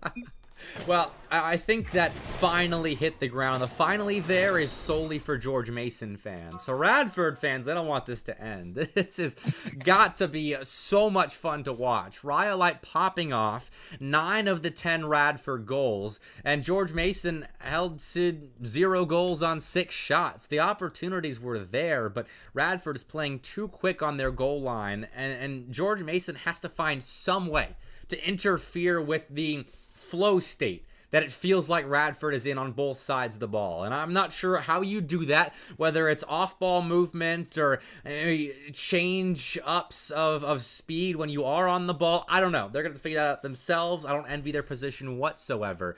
But for Radford, I feel like you just keep doing what you're doing. They're playing so smooth right now. The mechanics are on point. The team plays are on point. This is smooth sailing for them. Yeah, there's 2 keys to the game who are trying to coach up the side, and it's Ryo and Light. Yeah. That is simply the game changer. He is controlling the entire pitch, and even his team letting him do work. And it cannot be what has basically become a 1v3 and then a bunch of free open nets. So GMU, their experience, they obviously know that, but what are they going to do here to make sure they're not playing from behind for 4 minutes? Yeah. Hey, that's a good start, honestly. Demo Rhyolite. And you can build off the back of that, perhaps, as Rhyolite GMU try to chip him off the play again right there, but doesn't pan out. He still gets the ball away and still gets a shot and gets a goal. Like, he's been demoed, he's been bumped, and yet his challenge game is still perfect. That first touch is beautiful. He pokes it over Jay, coaxes Titanium into a challenge that he was going to lose from the get-go. 1-0 Rhyolite, I mean Radford. You know what? No, we might as well just continue that for the whole series at this point if you keep scoring like that. I believe that's 11 now? I know we're in double 10, digits. It's 10. 10. I'm losing count because I'm just seeing Rhyolite scored, and I'm just losing it. But wait a minute. Almost somebody other than Ryo finally scoring, but the pressure, regardless for Radford, continues to be impeccable. GMU, once again, going to find themselves in a situation where they're going to claw their way back. But 1 goal deficit, very winnable for a team. I'm not going to call him just Rhyolite for the entirety of this series, just because I respect Super Smurf and Zyrus too much. Oh. But GMU have to find a way to stop Rhyolite. That's obvious. That is easy analysis for anybody that knows a lick about Rocket League and has watched a lick of this series. So, GMU, they're operating their offense at the moment, and I like what they're doing, trying to read quickly where the ball is going off the goal line. And that's what you should always be doing, but they're moving up and trying to get a jump on where the ball is going to careen off of a 50-50 on the Radford goal line. If it works out, they could find easy opportunities to score, but it hasn't worked out so far. Still a goose egg on the board. Scoreless in game 2, still scoreless in game 3. Rhyolite playing with his food at the moment, taking a 50-50 with Jay and also Dev. That leaves Titanium alone in defense, but he will find a clear. It's gonna hurt a little bit for Radford. I believe that Ryo is trying to fake for Smurf, but a little awkward on the comms there, and it's gonna stay a 1-goal lead, but now makes that read there. But now Ryo's got to watch out for the bump attempt, and Smurf won't read through it all, and it's an awkward goal. But GMU finally bring us a series here. There we go, Dev. Let's put a little extra touch on that, and there you go. Take out Rhyolite. Out of the goal line, out of the picture, out of the issues that George Mason have been facing in this series. And that was the biggest issue there. 1-1, George Mason tying us up. They could find a lead here if they can escape with some boost and some space, but Super Smurf won't allow. But Jay fields a pass from Titanium, slams it in the back of the Radford net, and that is the first lead for George Mason. Hey, what better of a time to find it? I mean, look, it's still a best of 7. I mean, it's only 2 games if we really want to bring it down here. So GMU trying to turn the tide here, but 2 minutes and 2 seconds is a lot of time for Rhyolite and company to get back to work. Jay was stranded, marooned on the side wall with no boost. He does well to find Titanium and Dev, but just hanging around. He's playing the waiting game. And against Rhyolite, that is dangerous. He gets through Dev, gets back to the ball, but no shot results from that play as Titanium has a great read on that ball. Jay, sidewall looking for Dev and George Mason finding more clears right now. And they have been previously. It's looking better for GMU right now. Well, I'll slow down just a little bit. We're finally starting to get back. No. Okay, well, you know what? I'm sorry, chat. I'm going to stop talking. Jay will find a second goal. Super Smurf put in an awkward spot. His momentum coming off the post right there took him into the ceiling of the net. And so, last man back on the goal line. You miss a touch, you're probably getting scored on. And that was the case there. George Mason now a 2-goal lead here in Game 3. Now we finally get to see what the Radford side looks like from behind. I know they've been pushed to their limits this entire night, but now, at the end-all, be-all, what do you have left in the tank? That first shot from them was very close, but now the pressure slowly was starting to build once again, but Dev walked in with a great clear, and almost a follow-up shot. But now Ryo off the ceiling. Is there a double touch in store? Down! Oh my, Ryo! Are you kidding me? You asked in the middle of that call if there was a double touch in store, and silently I said yes, TJ. There absolutely is. The way Rhyolite's playing, if he gets any space on the back wall, I'm expecting a goal at this point. And right there, he delivered a much-needed goal as well for Radford. If they are going to move to quadruple match point, they needed that goal to cut the lead to 1. Still 90 seconds between them and a hopeful 3-0 lead for the Radford fans. They need to get this game as they have been on their back foot all day. Finally get a chance for them. And was that a free jump, Jay? I'm not sure, but very quick to that ball. What a shot from him. That's why we get a replay feature. Titanium rotating out, and Jay just trusted that no read was coming from the Radford goal line defense, and they negate that astounding Rhyolite double with a great team play of their own. A lot of time for Radford to try and work, but Titanium, a massive beat stall, some much-needed seconds off the clock for Ryo. Trying to very quickly work his way past 2, and he will, but Smurf kind of rips this one away a little preemptively. Rhyolite might just find a 50 here. It's going to have to be a dribble play for it. Smurf is the one to ball himself for it. Dev Awkward touch, we'll find it. Not a lot of booze. That's almost in, but through the smoke and through the flames, nothing. Find a place. Try pressure on, but GMU doing a great job of parking the bus. They might add on too, if not for Super Smurf and his demo in the defensive end. Dev next up with some resources in the boost tank. They'll get the ball center, but Titanium can't force it through the entirety of the Radford goal line. Not what I would expect him to. Jay, though, an opportunity to double it, but Zyrus, a wonderful in and out save, prevents the immediate 5th goal, but Dev, off of the side wall, redirects that shot in. Oh my god. Dev, I'll do you one better. What a shot from him to make sure that the nail's in the coffin. And GMU, they're breathing underground here. Finally finding a lead and finding more than that with some incredible plays. With the last 15 seconds left in this game. Okay. How about this one, Bepic? 6-2 in game 3. Oh, Jay, that was disgusting. Oh, used the perfect part of the car to slam that in. It was the broadside, but also got enough power on the play to put the ball in the back of that before anyone got back. That is a wonderful read, and it caps off a great response from George Mason. It was looking dire for them, and they looked rejuvenated, stopping that shot from Rhyolite when, like, 5 minutes ago, it was looking like they would never stop Rhyolite again. Well, here we go. Everything on the line, and we finally find our first turning. It would be different if this was a 3-2 in the way of GMU or a 2-1 or anything close, but this is a handily controlled game from GMU. Now comes the point where Radford has to make a not just be Ryo, the rest of 7, but for George Mason, Jay and Dev will raise a toast. Ryo's performance. Incredible goals, incredible shots. Both players above 700 points. Higher lobby.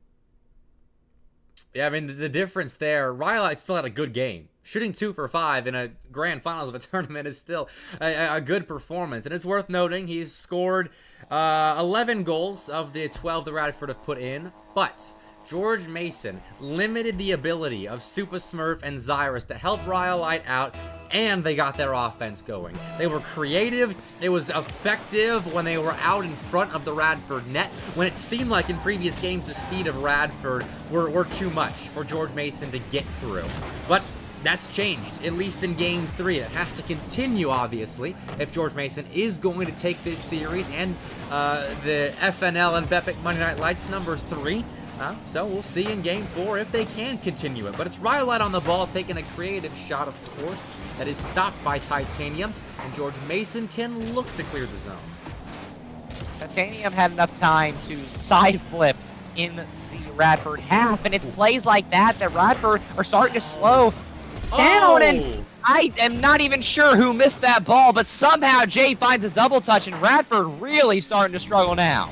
Miscommunication there. Jay had a better opportunity on that ball, but how did he double that off the back wall? It was like his front bumper angled the ball around to get it back in and on target. That is something I'm going to have to rewatch later. No. But Super Smurf immediately responds in kind, and we're tied up again. Smurf, after kind of the awkward defensive play that we just witnessed, he'll make Dev have one of his own there. We are completely even, a complete mental reset, and once again, this game truly becoming a turning point. It is. Can George Mason keep up right now? And can Radford reach the speeds they saw earlier? You bet they can. It ain't just Rhyolite that can make reads like that. Super Smurf can too. We knew it coming into this series, and he proved it right there. Well, I said you got to step up if your name isn't Rhyolite. And how about that read? All the way from the heavens, straight down and in. Another massive change in this game. Radford.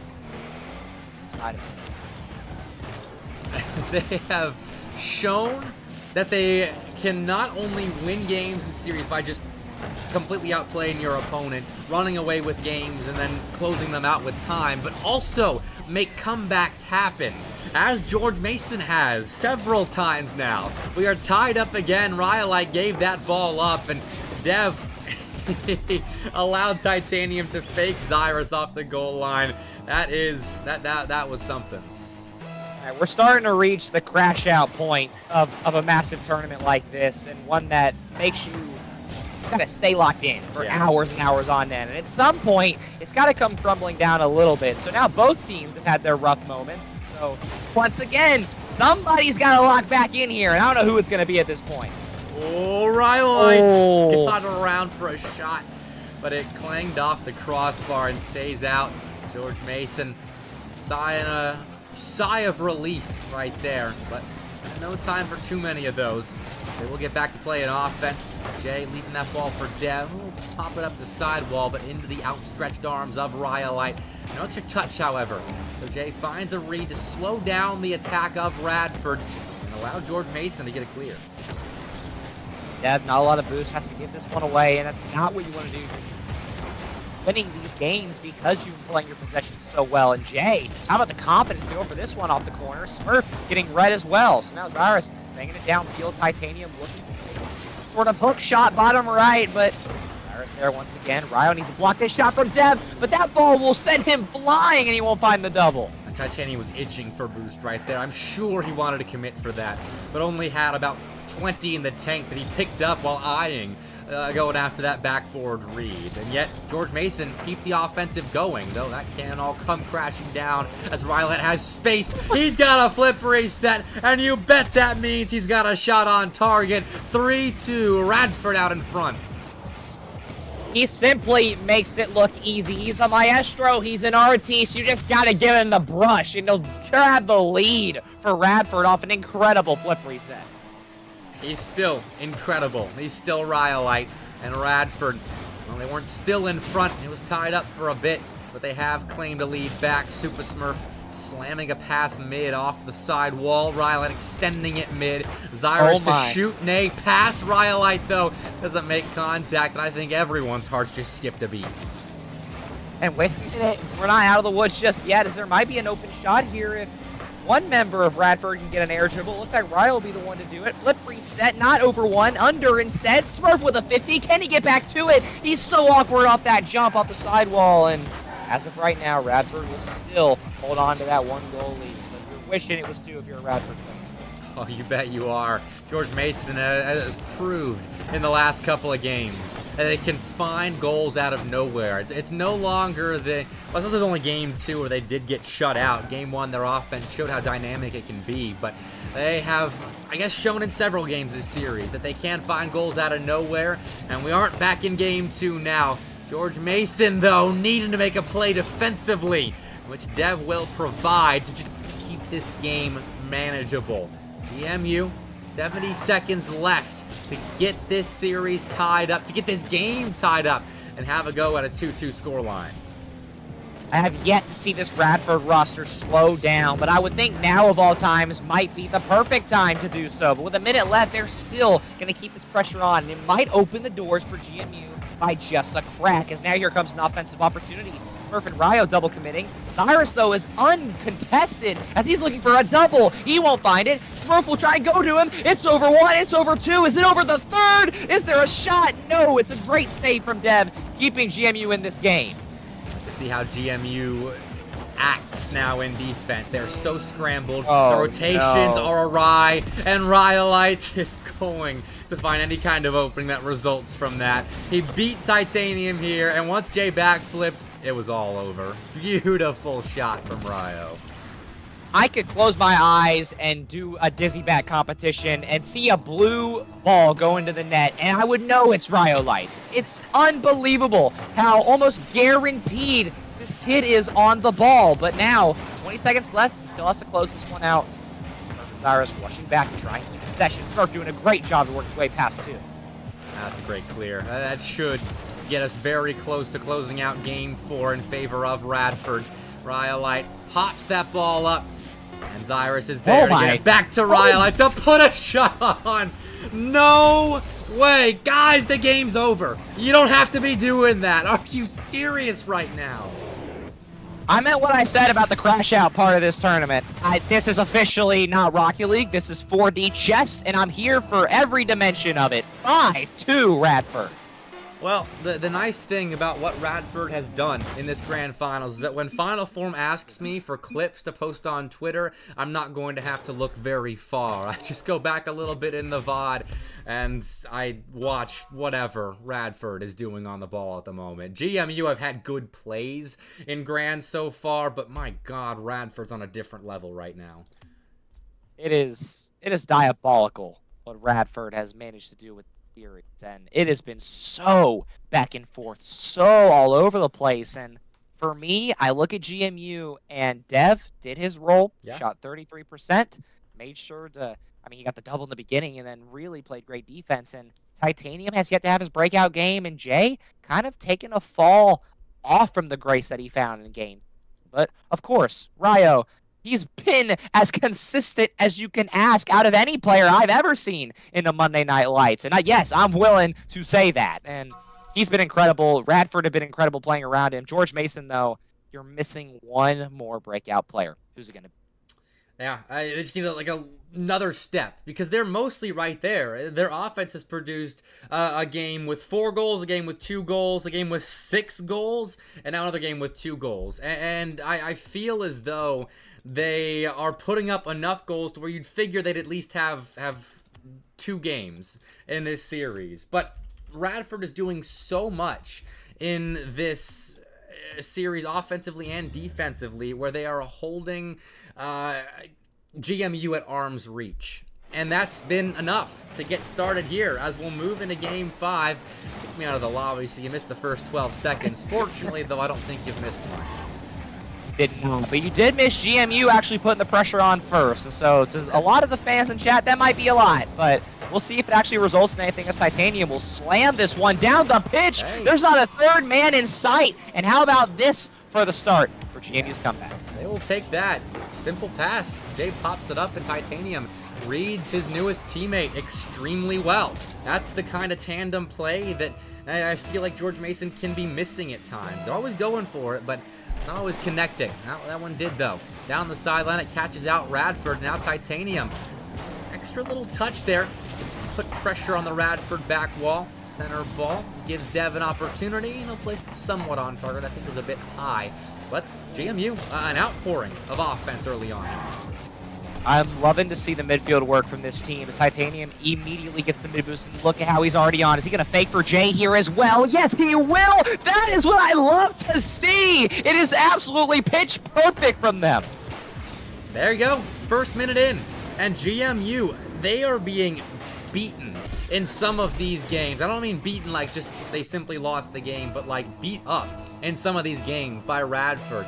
And yet they keep coming back to the ring and asking for the challenge, for more of a challenge. They're posting a wonderful gauntlet now of Radford, saying, all right, you got us in the last game. 5-2 short. We're going to come out in the first minute, put up 2 on you, see what you can do playing from behind. I love the fight out of George Mason. Once again, Radford, they do have the series lead, but in this game, fighting from behind and with some awkward goals in the tally as well. It'll be interesting to see how the mental of this brand new team has been. I mean, it's been great tonight, but now with everything on the line and an open net, potentially, can this one be put in? Smurf bottom left. Ryo will take it because why not? Cuts the lead down to 1. Hey, of course he's in position for that. Okay, Smurf. Okay, I see. They were both in position for that somehow. I don't know why Super Smurf and Ryo were both just outside the George Mason box, but that seems to be the way that Radford's been playing tonight. And 2-1. They are still down. George Mason's still out in front. Oh my gosh. But Rhyolite has just taken away their lead completely. I mean, I feel for Jay here. Rhyolite eats that. Who do you know who is just eating bumps in this game? I mean, breakfast, lunch, and dinner in a tie game, why not? And that's not the first time he's done that in this series. I recall a vivid memory earlier at the midfield line. He gets tagged up and still finds a clear that leads to a goal eventually for Radford on the same possession. We're running out of accolades in ways we can compliment Rhyolite, but he keeps scoring and finding ways to set up Radford offense in different ways. George Mason still have it all to do as their 2-goal lead has evaporated. A little more boost for that double, but could not find that move. Now we'll see on for a spot, offered 50. He'll find 2 in a row with Titanium, and now Smurf is going to drop this for a teammate. Jay is not the car he was looking for, but great position from him. Another 50 from GNU. They're really starting to pick up the pace, but Dev's touch, extremely awkward, and now Ryo gets a pinch on net, and that is the most Ryo goal I have seen all night, and it's his 3rd. Genuinely, is he using a hacked client? There's no way, right? I think he is just simply on one tonight, and I'm sure you guys have seen all the Rocket League bots taking over the ranked leaderboards. Yeah, here's one right here. A name change. I just don't know how that goes in. Rhyolite keeps scoring from out of nowhere. And Zyrus setting up Smurf. Radford, they want the insurance goal. They want this grand finals over and done with before we even reach the late stages of Game 5. This is crazy. But George Mason still has time. There are 2 minutes left here for them to do something. Only down by a goal, but they've got to find some way to get back. Their offense is good enough to do it. It's just a matter of can their defense stop Ryo. And now more than ever, you have to get back to that controlled offense. And Dev doing a great job of getting it started, but Jay, I'm not sure why he's up for that. And now it's going to be a very awkward spot from Titanium and Dev, and it's absolute meltdown in front of the net, but nobody from the side of Radford's able to take a quick shot. Now Titanium gets a chance to take a 50 past Smurf. He cannot. Zyrus just looking for anybody, but both teams starting to panic a little bit here with the pressure cracking down. More on GMU than Radford, but now this is their first solid chance in a little bit. But Ryo, what a play, and he fakes for Zyrus. He's going to try and find one more. Dev's by himself, almost own goals, but GMU, it takes a double commit, but they survive for just a little bit longer. Okay, I expected that to go in somehow, but it does not. They do get to survive a little bit longer. And in transition, Titanium actually is beaten by Super Smurf there. Plays the ball to the back wall where that is not a teammate that was waiting to shoot that. That was Jay. Works out though. Dev gets the ball away. Demos Rhyolite and found Titanium down the pitch. GMU with opportunities right now, but they need to sign off on one in the next 50 seconds, lest they come up just short of winning MNL number 3. Great touch to corner. We can give Ryo full boost of possession, and you let him go to work. We'll see what he can do. He's over 1, not over Titanium, though. Smurf already up. This is what I'm talking about with this Radford side. They do not care that they're up. They don't care if they're down. They're going to be in your face, but wait a minute. GMU top right, just barely saved by Smurf. 20 seconds left. Jay, he'll not beat, actually. It'll be an awkward 50 and a double commit. Dev kind of by himself. Titanium clearing the path. The veteran will make way for the other two to work, and Jay will be credited with the tying goal. Beautifully done. Stunted Super Smurf in the corner. Made him think for a second about what he had to do, and that moment of hesitation allowed a bump for Titanium to clear that path for the equalizer. They are not dead yet. GMU's got life. I don't want to say the 2 magic letters. I'm very okay. I almost somehow jinxed it regardless, but we might not see this game end just yet. Are we gonna get an OT? This ball will stay up for a little longer. It'll be a fake and a demo, and we finally get OT. What better of a way to potentially end MNL number 4? Well, Jay has no boost, but he'll stick with the play. Looking for Titanium, got us a passing option. Rhyolite won't allow him to really do anything with that ball. Playing it to the back wall. Smurf ends it! Rhyolite did a lot of heavy lifting here, but Super Smurf slams the hammer down one final time. Radford win the Bepic in Final Four Monday Night Lights tournament, and they get $60 in their back pocket. 4-1 in grands. It's dominance, and we finally see a team that is seated higher than their competitor find their way into a series win, and a controlling one at that. Incredible play, not just from Rhyolite, but of course from Smurf, Zyrus. Well, I mean, that is just a complete, total team game from them. I know they missed out on CCA Summer, and they are trying to prove it. What a performance. I mean, CRL on the horizon. Summer series, it's going on now, but who really cares about the summer season in Collegiate Rocket League? I think Radford right now, despite not playing in summer series, will have their eyes on the CRL scape in a stacked East. I mean, this is a team that isn't in the top 16 right now, and they look that good. That's how stacked the East is. TJ, I am so glad I'm not a player, but as a player in the eastern side of CRL, how terrified are you of teams like this? Oh, I'm retiring. No, I mean, I'm definitely not looking forward to seeing them in potential land. But as a caster, I'm loving what I'm seeing. And at this point, East is at the point where it is developing itself at such a rapid rate, including European players who slowly started to mix into the scene. So I'm just glad that as a player, if I'm never gonna make top 16, top 32, at least I can have fun watching the talent and the overall maturity of CRL East continue. It's an awesome. It is very cool to see CRL developing year after year, semester after semester.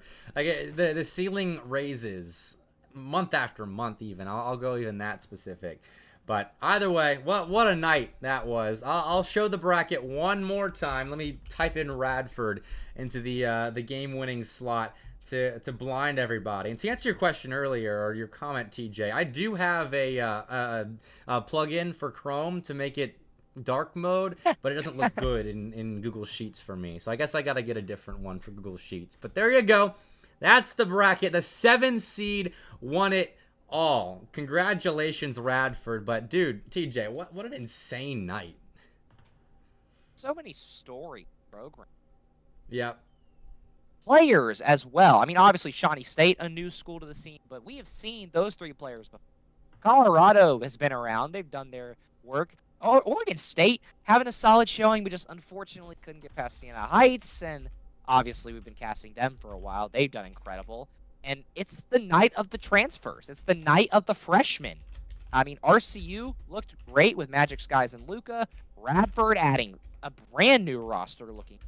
George Mason obviously adding Jay, making it all the way to the pushing games extra. Hey, if this is the state of CRL, I'm all here for the new faces. Yeah, absolutely. And TJ, I'm gonna have to kick you out here because I've got an interview coming up. Whoa, with Super Smurf in just a moment. So I'm gonna go to a break as you got to see my Twitch overlay for some reason. I've botched the production at the very end. But interview with Super Smurf coming up. I'm gonna take a break in a second though to get that set up. So stay tuned, please. There's a little bit extra Monday Night Lights actions on the other side of this. I'll be right back.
All right, welcome back. We have got everything set up, and we have got the man, the myth, the legend, Super Smurf in the booth with TJ and myself. Smurf, you guys are looking pretty good. I mean, it's a bit of a change transferring from Cumberland now to Radford, but hey, looking good so far. How you feeling? I mean, it feels good, especially like a whole new team, whole new like aspect, people to like learn to play with and stuff like that. Yeah, absolutely. I mean, Rhyolite's pretty fun to play with, I would imagine. And Zyrus as well did some heavy lifting tonight. But in that grand finals, Ryo had something like 14, 15 goals. What's it like having him on your team? Well, I mean, I told like our director whenever we were recruiting, I was like, whenever Ryle's on your team, he like equates for like 2 people, if that makes sense, because he's always in 2 places at once. Yeah. He's just like, he gets to everything. He's got insane speed. Yeah, he has a lot of things. TJ, feel free. The floor is yours to ask questions to the Radford. Didn't even check Discord. You're good. You're good. No, I mean, obviously, Smurf, you guys brought this roster together only very recently. And so coming off of your summer series quals, obviously not representing y'all's true talents, how do y'all feel getting ready for the fall and having tournament wins like that? Oh, well, I mean, it feels good. The first qual, we were playing with our sub. In the second qual, Tony didn't get accepted, or he didn't enroll into school in time, so that's why we didn't play the second qual at all. So this is our first time like playing with him. Like, we haven't done scrims or anything together before tonight, like anything at all. Oh my god. Like, this is like our first time ever playing together. Yeah, I hope. Yeah, chat, clip that and put it in every collegiate Discord. That is ridiculous. Well, I mean, a very impressive showing regardless. Overall, man, congrats. You guys look incredible. Thank you, thank you. All right. Well, I'll let you go celebrate. Although I do have to ask you the final question of any Monday Night Lights interview. With the $20 that you get from the prize pool, what meal are you buying if you were gonna treat yourself to food with that $20?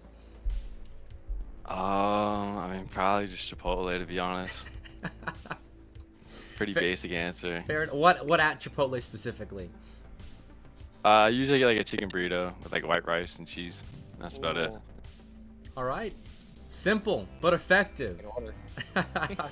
I like it, Smurf. Dude, thank you for joining me. I can't wait to watch the rest of your journey with Radford. I loved you at Cumberland. Now a new journey here, and if that's your first time playing as a unit, it's gonna be a fairly successful one. I'm excited for it. Congrats, man. Thank you. Thanks for hosting as well. Of course. I appreciate everyone that played tonight. All the casters as well. TJ, thank you for joining me for Grands. And everyone that tuned in, of course. I'm going to queue a raid right now. We're going to see whoever is streaming at the moment. And the Shock is live, so we're going to toss him a raid. Go show him some love.